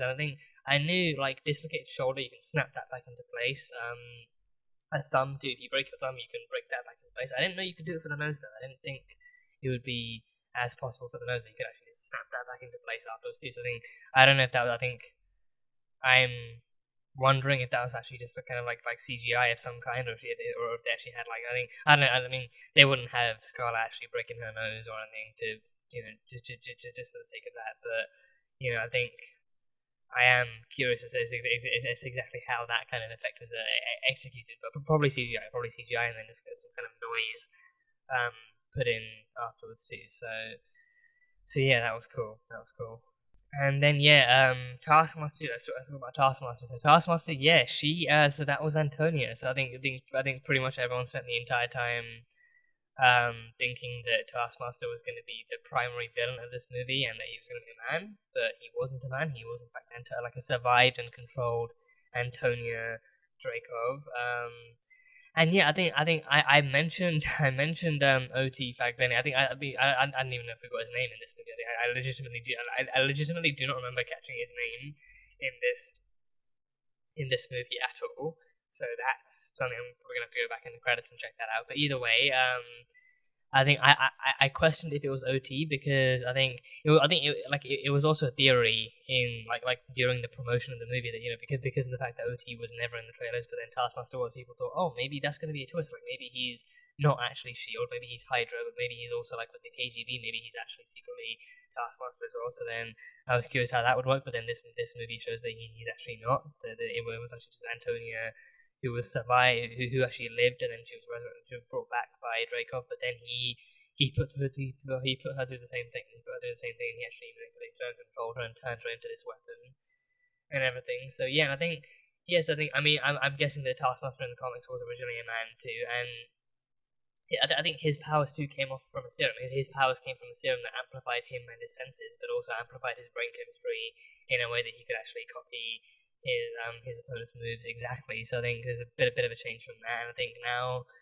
So yeah, I guess some people aren't going to be too happy about that, like them turning Taskmaster into an actual abuser victim of Dreykov instead of actually going for the comic route. But I think it actually still works too. I personally think like the way that Dreykov is, it makes sense too. Like if he thought he could turn his daughter into a weapon similar to Natasha, like someone who's a master assassin, someone who's a master combatant, someone who can actually get the job done, then he probably wouldn't hesitate to do that. Like he treasured Natasha. He treasured Natasha for being able to actually be that same kind of that same style and level of professional trained killer. So then when he lost her, he probably tried to use Antonia to replace her and to actually take her place and everything. So in that sense, like knowing who Dreykov is and knowing what kind of character Dreykov is in this movie, it kind of makes sense in that way too. And I think it makes that closure of Antonia being freed in the end by Natasha all the more worth it. And I think it makes the fight scenes no less cool. The fight scenes, the choreography was still really, really cool. Like, yeah, especially especially that bridge fight scene too. Like that introductory fight scene of like Natasha trying to fight Taskmaster, and then trying to do the scissor kick, but then Antonia flips her, and now she does the scissor kick to her too. So like she can fight exactly like she actually is that good. And I think she also has a HUD. She also has a HUD in her goggles that actually tracks the thing, and it has the same kind of pinpointed tracking diagram thing that Tony had in Civil War with analyzing Cap's fight patterns. So I think maybe similar technology or similar programming, but then she actively like. So yeah, and she has actively seen different tapes too. So I think maybe there might be some biological factor to it. Like maybe there was some training she had, or maybe some kind of augmentation she had where she can actually deep down she can still watch like some footage of someone fighting and then still copy their moves. So she had like Cat's shield and Hawkeye's bow and arrow techniques, and then the vibranium claws too. She was watching Hawkeye and. She was watching the footage of Hawkeye and Black Panther fighting each other in the airport in Civil War, so she was kind of watching both of their techniques in firing and hand-to-hand combat and stuff. So that was cool. But yeah, Taskmaster, I think it's a very, very interesting twist. I'll say that much right now. It's a very interesting twist, and I think it's like it's not a twist that annoys me personally, but it could be because partially because I actually understand the level of manipulation done to Antonio to become the Taskmaster because of who Dreykov is and who he's shown to be, but probably also because I don't really have the knowledge of his depth of character from the comics. I think I don't really know what else to expect, so I'm probably kind of saved from any disappointment in that regard. So yeah. And I mean, again, like with her being Taskmaster, he has trained her to the exact same. He has trained her to pretty much the exact same skill level as Natasha to the point where releasing Taskmaster is literally called the Taskmaster Protocol. So she literally is the best of the assassins that the Red Room has. So they literally only use her for top priority missions, which would be like send someone as good as the Black Widow in order to capture the Black Widow and to actually get the vials and everything. So. That kind of execution of character and actual kind of screen time makes sense. I think I wish they'd used that more. I think that is the only kind of complaint I have regarding that. I feel like screen time wise and presence wise, she was kind of pretty underutilized and like passed off as like a very, very important and formidable threat, but then just not really shown again just not really as much screen time as I feel like I feel that she deserved, but. Then I think with the reveal of who she is, it's like she's not meant to be.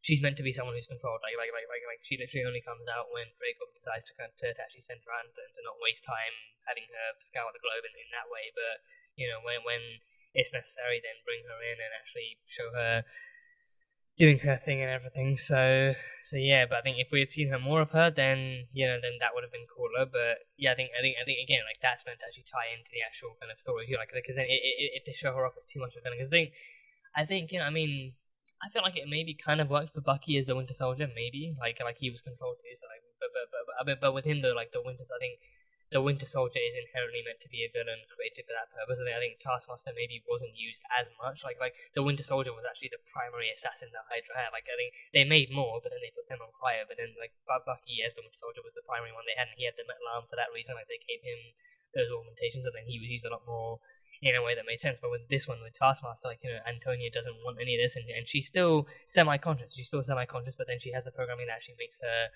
not be able to fight back against what's happening. So she's they're aware of what they're doing, but then they're made to do things that they don't want to do. So it's like a different level of brainwashing and stuff that's happening there. So So yes, I think then I think then it makes sense, because then if they show her off as too much of a villain beforehand, then it might be riskier too, because then you risk the audience not really wanting her to be redeemed as much, or maybe you actually risk like not being able to redeem her as possibly, because then with this one it's like fully like she's nothing more than an actual assassin program, but like not like Taskmaster herself doesn't even have her own mentality, like she just has orders and she follows them. So then it's like that level of difference too. So I do wish we'd seen more, but then I guess on the other hand, I do kind of get why they might not go that far to vilify her as much as well.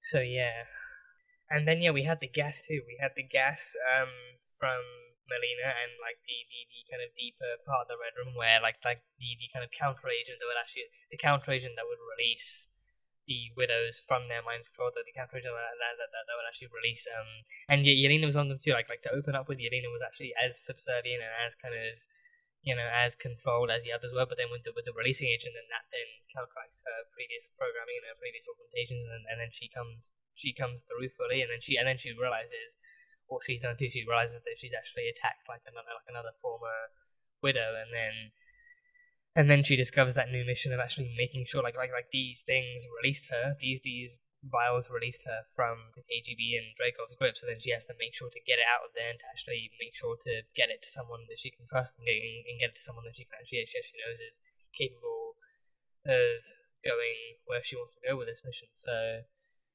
yeah. I think OT Fag Bentley was cool too. I think I don't really have a huge amount to say about him. OT Fag Bentley was cool, and again, I think the fact that they never actually named him just feels kind of weird too. Like he's like a private contractor, but he also kind of works in some kind of tandem with Shield. Like he has Shield contacts and Shield kind of connections, but he's not officially Shield. He's just like a guy who can do things with the right amount of time and money. And again, if you employ his services, you get what you pay for with the amount of resources he has. Like if you don't give him enough time or money, then he literally gets that first kind of like Russian made, like the Soviet made jet that he got for them. But then by the end of the movie, then he's actually able to actually get her like an actual Avengers level Quinjet that she can use to help get back to Steve and Sam and stuff. So with this one, yeah, and I think again, I think it's very visible. I think he was initially promoted to be like an actual Shield connection of hers. That again, he did have romantic interest towards her, and I think in this movie you can see that. But then it's also easy to see that like Natasha herself does not reciprocate that. Like she said, she definitely sees him as a friend, and even him saying like you're one of my closest friends, like you're a really great friend to have, and it's like oh yeah, every like the words every man like dreams of hearing. That, oh, you're such a great friend and everything. So I think it's also the fact that he also seems like respectful enough too. Like he actually doesn't like pursue her, or he actively doesn't like pressure her, or like there's none of that kind of stereotypical kind of like man desperately wants a woman and he will do anything to get with her or anything. Like he definitely kind of respects their friendship enough to know boundaries and stuff, which is a basic. I mean, it's not something worth pointing out. It's a basic. Like that should be the baseline. That is and should be treated as the baseline kind of level of respect. But I think he also kind of knows his own worth and his own value in her life as a guy that can get her stuff and get her to where she needs to be, and she respects him and appreciates him for that, much like her and Yelena. But then again, there is that visible level of interest that he has in her. That's again, it's definitely invisible. But then it stops at a certain point, and you can respect that too. It stops at a certain point, you can definitely respect that. So I do still enjoy how much he was in this and how much he did for her and stuff. So then he still kind of had trouble finding his way, because then he also started losing other clients too, because then Ross actually knew about him helping Natasha and actually started hounding him. So then he actually started like being declined calls from his other clients. So then he was actually kind of his business was actually technically struggling. So that was a bit of a problem, but other than that, he was actually still like a cool addition and still like a cool kind of person. I think he's been in other stuff too. I think I vaguely remember him from Doctor Who. He was in the Vashtanarada episodes in the library. I think in like the Vashtanarada episodes in season 4 of Doctor Who. Like I vaguely remember him from that. But I think in this one he actually has facial hair. I think in that one I think I remember him having like an afro or something like longer puffier hair, and think like clean shaven face. But I think in this one he actually has facial hair and everything. So I think I vaguely remember him. I vaguely remember him from that episode. So it's cool that he's going from Doctor Who to Marvel just like that. So that's a cool casting and a cool kind of character. So I doubt we'll be seeing him in the future, but if we do, then cool. But if not, then this was like he had a really great kind of enjoyable presence in this one too. So yeah, that was fun. That was super cool. And yeah, then we meet the family. We meet the family in the present-ish day. Alexi's in prison. And I think Alexei was seen as a bit of a loose end by Dreykov too. So then instead of actually being given his kind of glory days and his kind of further celebration, he was just tossed in prison for the rest of his life, and he was forced to live out the rest of his days there. And he is known. I think the same way that Steve Rogers is globally and publicly known to be Captain America, Alexei, I think his name was Shoskatov. Alexei Shoskatov is also publicly, at least publicly in Russia, he is known to be the Red Guardian too, and he's known to be a super soldier. He's known to be all that stuff, so that's cool. And then he's still trying to have fun. He was making up stories about having fought Captain America and actually having pushed him off like a bridge or something without a shield in 83 or 87, and then that guy rightfully saying like, yeah, dude, Cap was still in the ice. Steve Rogers was still in the ice. He was only unearthed like in 2012, like right before the Battle of New York. So like you're clearly just making this bullshit up and everything. So him being called out on that kind of thing was really cool. And I think, and again, like him telling stories of Red Guardian too, like he was meant to be Captain America's greatest kind of Russian adversary too. Like so he was meant to be he was his propaganda was portrayed in the same way as Cap's. Like he was meant to be the Russian Captain America, but then he was also meant to be the KGB's answer to the SSR's Captain America as well. So he was actually meant to be his kind of geopolitical adversary and stuff and things like that. But then he did still mention having like a great level of respect and admiration. Like he considered Captain America his adversary because then Dreykov and the Russian government told him, "Oh, this is who you're meant to oppose. This is who your opposition is. This is who your adversary is." So he saw Cap as his adversary because he was told that's who you're against. But then I think deep down he also still kind of admitted having some level of respect and admiration, especially knowing now that Natasha is an Avenger, knowing that she has worked very closely with Steve. And I think it would have been. I think it's also understandable. It's also understandable why they didn't bring that up. I think it would have also been cool to actually see Natasha talking in depth and like talking to Alexei about how in depth she knows the man behind the shield too, how well she knows Steve as well as Captain America too. So that would have been cool. But and I think it would have also I think that would have also brought out like an actual kind of what's the word, like an actual kind of mutual kind of respect that Alexei had. Like if he had actually managed to hear about what Steve Rogers was like, then he actually would have actually managed to foster some more of like a mutual kind of like an amplified like level of respect and admiration for him, knowing that was the man behind Captain America. Like Captain America was who the government created, but then Steve Rogers was the one who actually was like that. And then now, especially after Civil War, he probably heard Steve went against like all these other things. I think it would have been cool to have Alexei finding out more about Cap and who he really was, but again, it makes sense that they wouldn't actually go down that route in that level of depth for this movie. So yeah, but I think he was not an undercover man. Like even from the beginning, he actually expressed like a strong distaste and like a strong kind of hatred and disdain for doing undercover stuff. Like he wasn't a spy; he was a soldier. He wanted to be he wanted to be the Red Guardian. He wanted to be a soldier. He wanted to actually put on the suit and the shield again, and actually fight the way that he did, and actually be the kind of glory hero that he actually was for Russia back in the day. So he desperately wanted that. And even in the present day, he wanted that. He wanted to actually relive his glory days again, and actually relive being that hero. So he is not a spy, but he's also not really much of a family man either. I think because I don't know if I think it's not really mentioned in this if Alexei and Melina actually had any of their own families, any of their own partners, or any of their own kids. But then I think the way that this kind of found family dynamic works is that it actually works to build them up to be their own kind of family, obviously. So that's the kind of that those are the stronger foundations that both Melina and Alexei believe in, and that they rely on, and they actually kind of trust in this movie. So that kind of it works because of that. But yeah, no, like Alexei is he tries to be a family man. He definitely tries to be a family man, and that much you can actually appreciate and acknowledge. But then he also doesn't really feel the same way about the line of work that his family does. He definitely kind of wants to suit up again and actually be that kind of action hero and actually be that kind of hero again. So he definitely will kind of, again, I think the pinnacle of it is that he actually wants to relive his glory days and be the Red Guardian again, be feared and be acknowledged. And stuff like that. So there's a lot, but I think like that is like the base level of his character and everything. So yeah, and yeah, I mean like David Harbour too. David Harbour crushed it. David Harbour absolutely crushed it. As Red Guardian, listen, he definitely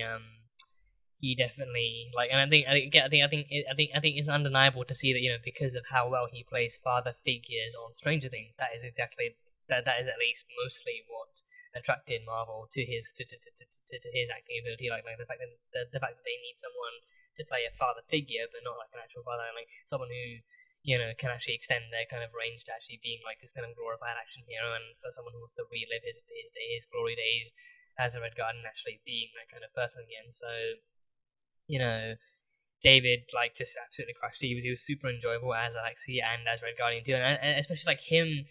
Like those scenes of him so badly wanting to apologize too, like especially like him at first thinking he's talking to Natasha, but then it's actually Melina in the cell next to him, so then he's pouring sat up to the wrong person, and then the second time he tries it again, he doesn't even have an earpiece, so then he is just talking to thin air and everything, so like Natasha can't even hear him. So each time he tries and just something goes wrong, and then the final time is like, you know what, I will just mess up the speech anyway, and there's really no time because stuff's going down, and it's all like a big kind of mess and everything.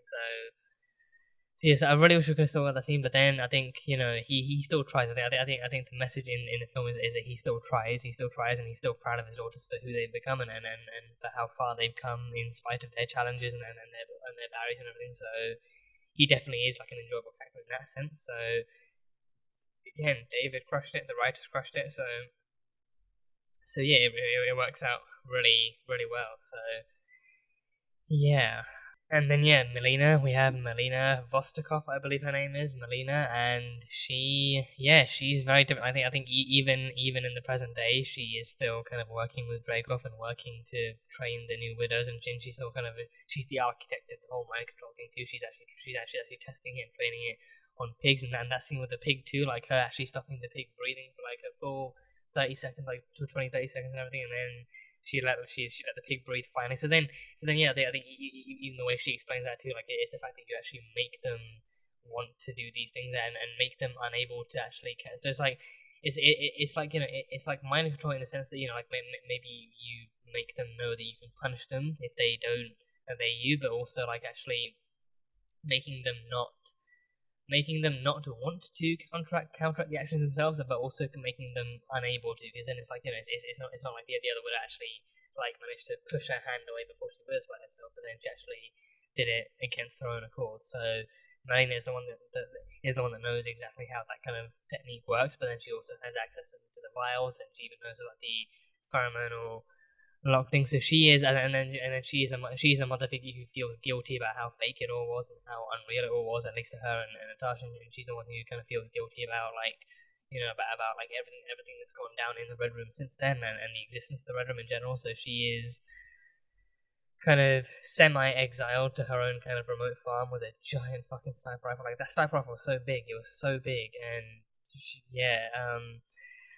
but so then so she's a very, very peculiar kind of mother figure in that sense too. So it was interesting seeing how that kind of bond developed and how she became, and in the end how she actually behind the scenes just kind of gave Natasha all the intel and all the info she would require to actually try and take down Dreykov in the end, and then to actually fight back and everything. So she came through in the end. She definitely came through in the end, and she and Natasha still kind of still crafted their own little technique. So then technically in that scene it was actually Natasha as Melina who was actually widows biting Yelena. So yeah, that happened. And yeah, obviously like Rachel Weisz too, like Rachel Weisz as Melina too, like she really nailed it. And I think if even a movie sequel, I would love to see this family again, like this family of Yelena, Melina, and of Alexei too, like them, because then that clearly was their new mission by the end that Natasha gave them. So I think that would make for a worthy sequel too. Like maybe even after Yelena's time in Hawkeye too, like maybe that would actually make for a worthy movie sequel too. Like Yelena becoming the new Black Widow, but then her also going on like continuing this mission, actually saving more people and stuff like that. So yeah, I guess we'll see. And yeah, Yelena, I love Yelena. I love Florence Pugh. I love them both. This is honestly officially Yelena Belova and Florence Pugh Stan channel. This channel we on this channel in this house we love, cherish, admire, and respect Yelena Belova and Florence Pugh. She fucking killed it. She absolutely killed it, and I think it's just like so much like of her own character and also her conjoined character dynamic with Scarlett. Scarlett as Natasha was just so well crafted, so well written, so well acted, so well directed, and everything. That they really pull off that kind of chaotic sister duo that like it is meant to be there, and they were, like the action sequences were really great to see, and like their whole kind of dialogue was just so fluid and so on point. It just fit so well, and it really like took you on for the ride that is their kind of chaotically kind of their kind of chaotic sibling kind of lives and everything. So like, it worked really well. And I think Yelena, I think Florence's range too. Florence's acting range in this movie cannot be undermined. It cannot be underestimated. It cannot be. It deserves to be acknowledged for what it is. Because I think she has those kind of two sides to her too. Like she has the one side that is that kind of fearsome, formidable Black Widow, and she kind of quips and banters back and forth with Natasha. Like even her making fun of like the pose that she has when she gets down on her knees, and even like she begins making fun of it. She begins by making fun of it, and then she actually ends up doing it herself, and she finds out, oh, it's actually it's unavoidable, but it's also somewhat practical, and then it's like, oh god, now I'm doing it too. It just runs in the family. So that was funny, and then even her even her looking at like an avalanche coming down the mountain, being like, you know what, that would be a cool way to die. Going out in an avalanche, not a half bad way to die. And then actually looking at the engine, like the wing engine of the Dracov's plane, being like, well, not even then. Like it was actually when she was on when she was actually on the operating table, when she was on the operating table with the lines drawn, and they were actually getting ready to find the weakness in her brain and everything. That was when she was like, okay, yeah, you know what, this is a less fun way to die. I do not want to go out dying on an operation table. I want to die, trying to escape an avalanche. That would be so much more badass and so much more visually kind of, memorable. So Yelena is just, honestly, I love her so much. I love her so much, and she needs to be protected, and she gives you the essence of wanting to protect her because she's so innocent and sweet. And again, that range too, especially like that dinner table family scene of like them talking about how like their lives were fake, like the family lives they lived in Ohio were fake and they weren't real and they were just undercover spies. But then for Yelena, it really shows off like not only how young she was then, but also like how much of her innocence has been maintained to this day. The fact that she still grew up with that notion of like, on the one hand, maybe like now, not now realizing it wasn't real, but back then she was too young to know anything. She was too young to actually notice anything, and even when it cuts back and forth, with the actual scenery, you see Melina and Natasha are in the front seats, actually trying to remain calm and stable and trying to do stuff. But then Yelena's just in the backseat, covered in blood from Melina's gunshot, and she's just like having a panic attack and just wondering what the fuck's going on. So as a kid, she has no idea what's going on. She just knows she's escaping with her family, and bad people are after them. So that kind of innocence is maintained, and then even her insisting in the present day, like at the dinner table, you think that family life wasn't real, but for me that was real. Like for me, I wanted that family. I wanted you as my real sister. I wanted Melina and Alexia as my real parents. Like I wanted that life. I wanted that kind of normalcy and that kind of childhood. So then like being told that childhood was never real, and the one thing that is real is the stuff that she's been made to do. Like that kind of, again, Florence's range was actually pulling off those two different sides to her own character is just remarkable. It's absolutely remarkable. And I think it needs to be said. It needs to be said. I think she needs to be acknowledged for actually pulling off those two sides to Yelena, like the one that's actually, the one that maybe even uses humor to mask her pain, to mask her actual the darkness behind her as the Black Widow, but then also the one who actually is capable of actually acknowledging the reality and the darkness, and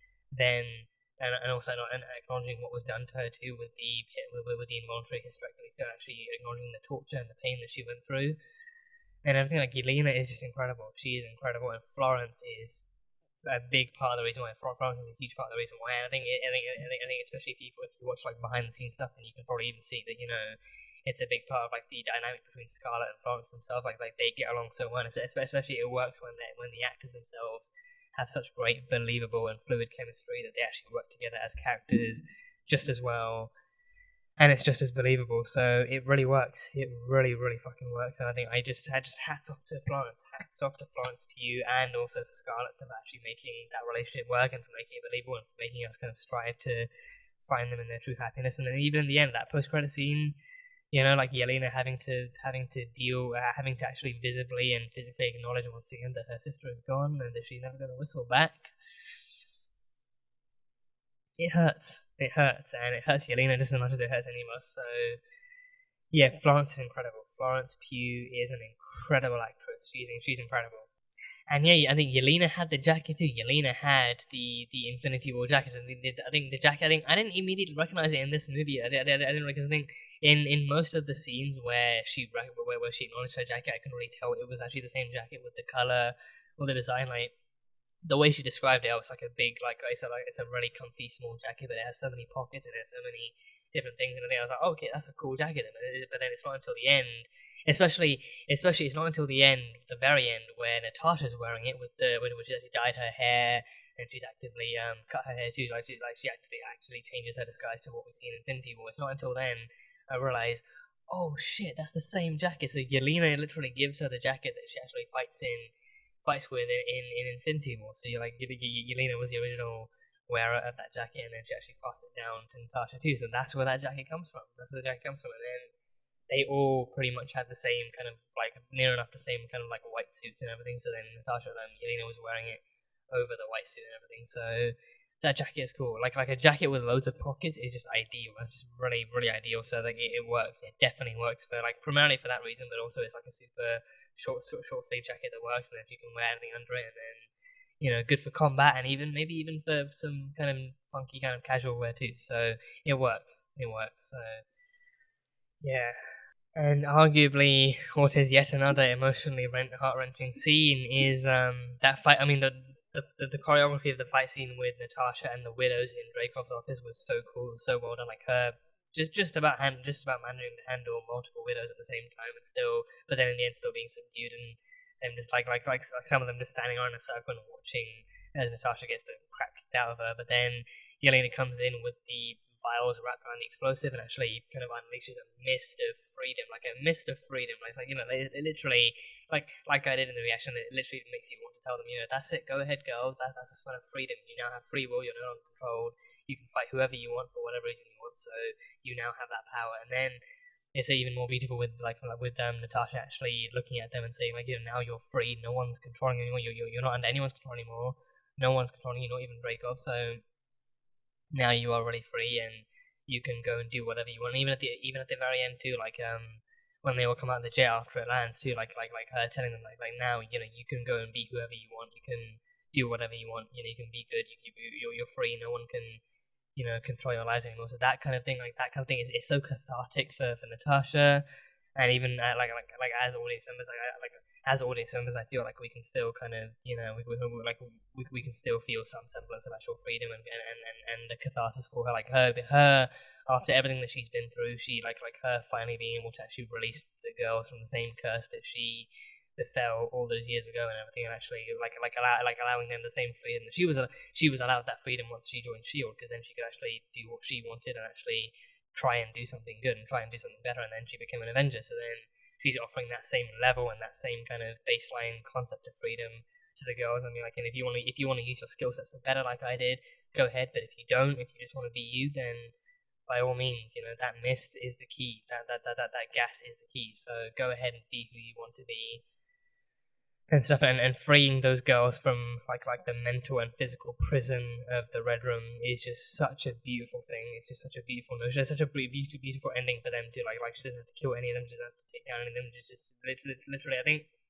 and it definitely makes more sense too. Like she would not see any of them as opponents, and maybe combat opponents, but like she wouldn't see any of them as actual life or situational opponents, but just like more like, you know, girls who need to be freed, girls who need to be shown the light in, you know, like in that kind of way, and actually wanting to free them from that kind of prison. So it's just such a well done scene. It's just such a well done, beautifully, and I think, and especially like conceptually and story wise, it's such a relieving scene too. It's such a relief to see her actually trying to, like, instead of fighting her way out, instead of fighting her way out like she has like she's had to do for so long. Instead, she actually gets to show people around her their life, and she actually gets to release these girls. And just do all that kind of stuff. So yeah, my brain is hot thinking about it, but it's such a beautiful ending for them. It's a really beautiful ending for them. I think I was gonna say I hope that we can see them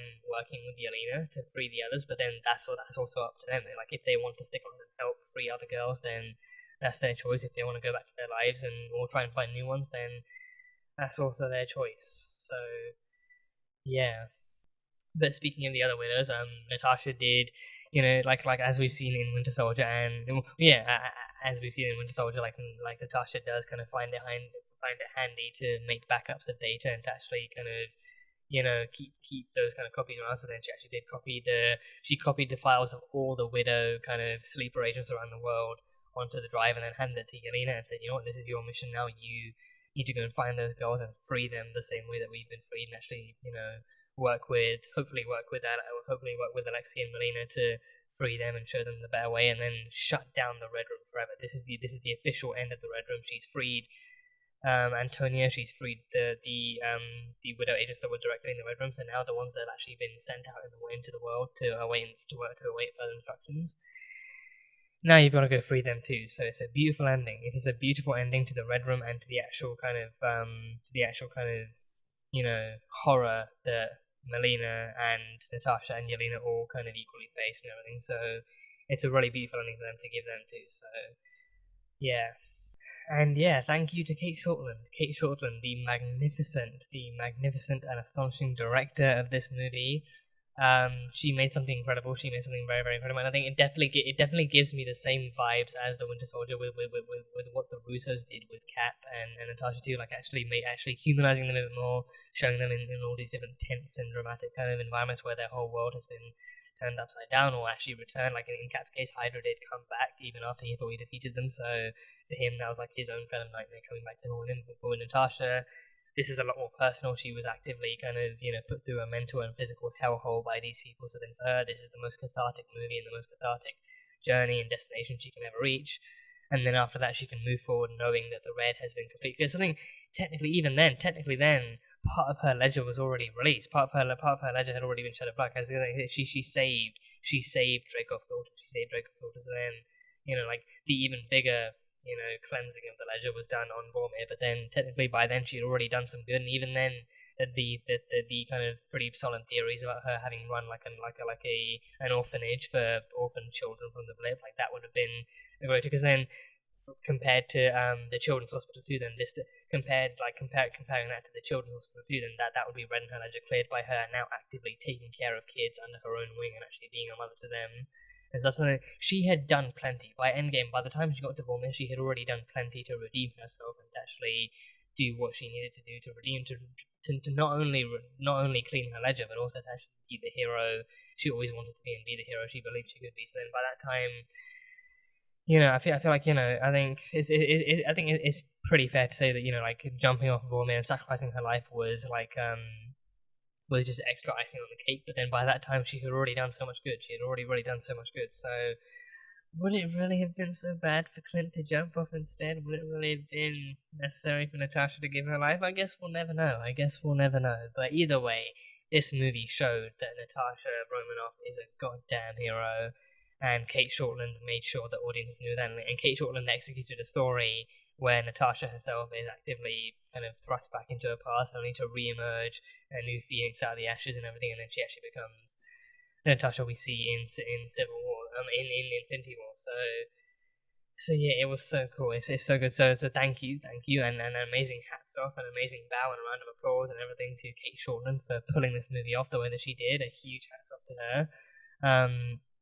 Hats off to Scarlett Johansson for producing and acting in this and doing what she did. Hats off to Florence Pugh, Rachel Weisz, David Harbour, OT, and OT Frank Bentley, and Ray was like, hats off to everyone involved in making this movie the masterpiece that it was, and actually kickstarting the fourth phase of the MCU with such a groundbreaking kind of solo film, and like a half revival for one of its oldest characters and stuff. So this movie was incredible. It was absolutely incredible from start to finish. I would definitely be watching this again, hopefully in theatres. Hopefully I can actually get that kind of classic theatre experience in for it as well. So that is amazing. And thank you guys as well. Thank you guys for being here with me, for hopefully enjoying this reaction. Hopefully this reaction was enjoyable, and hopefully you did get something out of it. And I'm really glad I was able to do this. I'm really glad.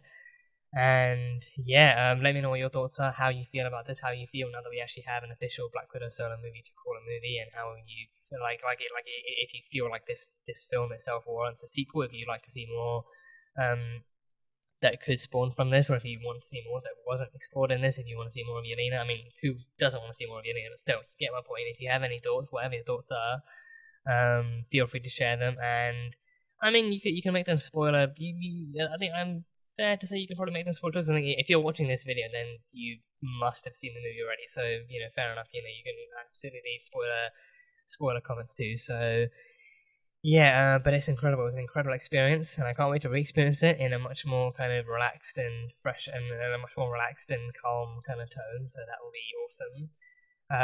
I still need to get Black Widow merch. You'd think, me being the Black Widow fan that I am, you'd think I'd at least have like some pops up here or some posts or something like that, and hopefully soon I can actually update my setting and appearance and everything to actually match my passion and enthusiasm for Black Widow as a character, hopefully soon. But yeah, I'm really glad this movie is a thing. I'm really glad they finally brought this into the fold and actually brought this into the MCU, into canon and everything, and we actually got to see this side of Natasha, and I'm glad we got to explore Natasha for who she was and for the character she was. I'm really glad we actually got to see this side of her history and her family and everything, and they really explored the found family stuff too, really well, so that was cool. But yeah, I mean, undoubtedly there are a lot more thoughts that I have, and like a lot more stuff that I missed out on that I can only really kind of gauge onto once I actually catch the movie a second time and stuff. So yeah, but that is pretty much all I've got for this movie. So yeah, and anything you feel like I did miss out on, or any thoughts you feel like I did miss out on, or any thoughts if you only want to share, as I said, comments are open, so you can have at it. So that'd be cool. And then of course, the full-length reaction, like I said, will be over on Patreon too, so if you want to watch the entire movie along with me unedited in its full kind of 2-hour, 15-minute glory, then that one will be up there soon enough too. So hopefully I can get this reaction up soon too. Hopefully I can actually, kind of get this out and ready for you guys to watch. But yeah, for now that is all I have. For now that is all I really have. I'm sure. I think maybe after my second viewing, I might do a more in-depth review. I think I kind of feel like I could definitely do like a more in-depth review after my second viewing. So maybe just keep an eye out for that one too. But yeah, that is pretty much all I've got for this one for now. So that was my official movie reaction to Marvel Studios' Black Widow. So as always, thank you guys so much for being here and for watching this video. If you guys enjoyed this video, then salt and burn that like button. Comment on what you thought of the movie and what your thoughts are for any future installments and any kind of further expansions you want from this movie and all that kind of jazz. And like I said, once again, the full length will be over on Patreon, so feel free to go check that out over there and support the channel even further. And yeah, that is it. So I will see you guys next time.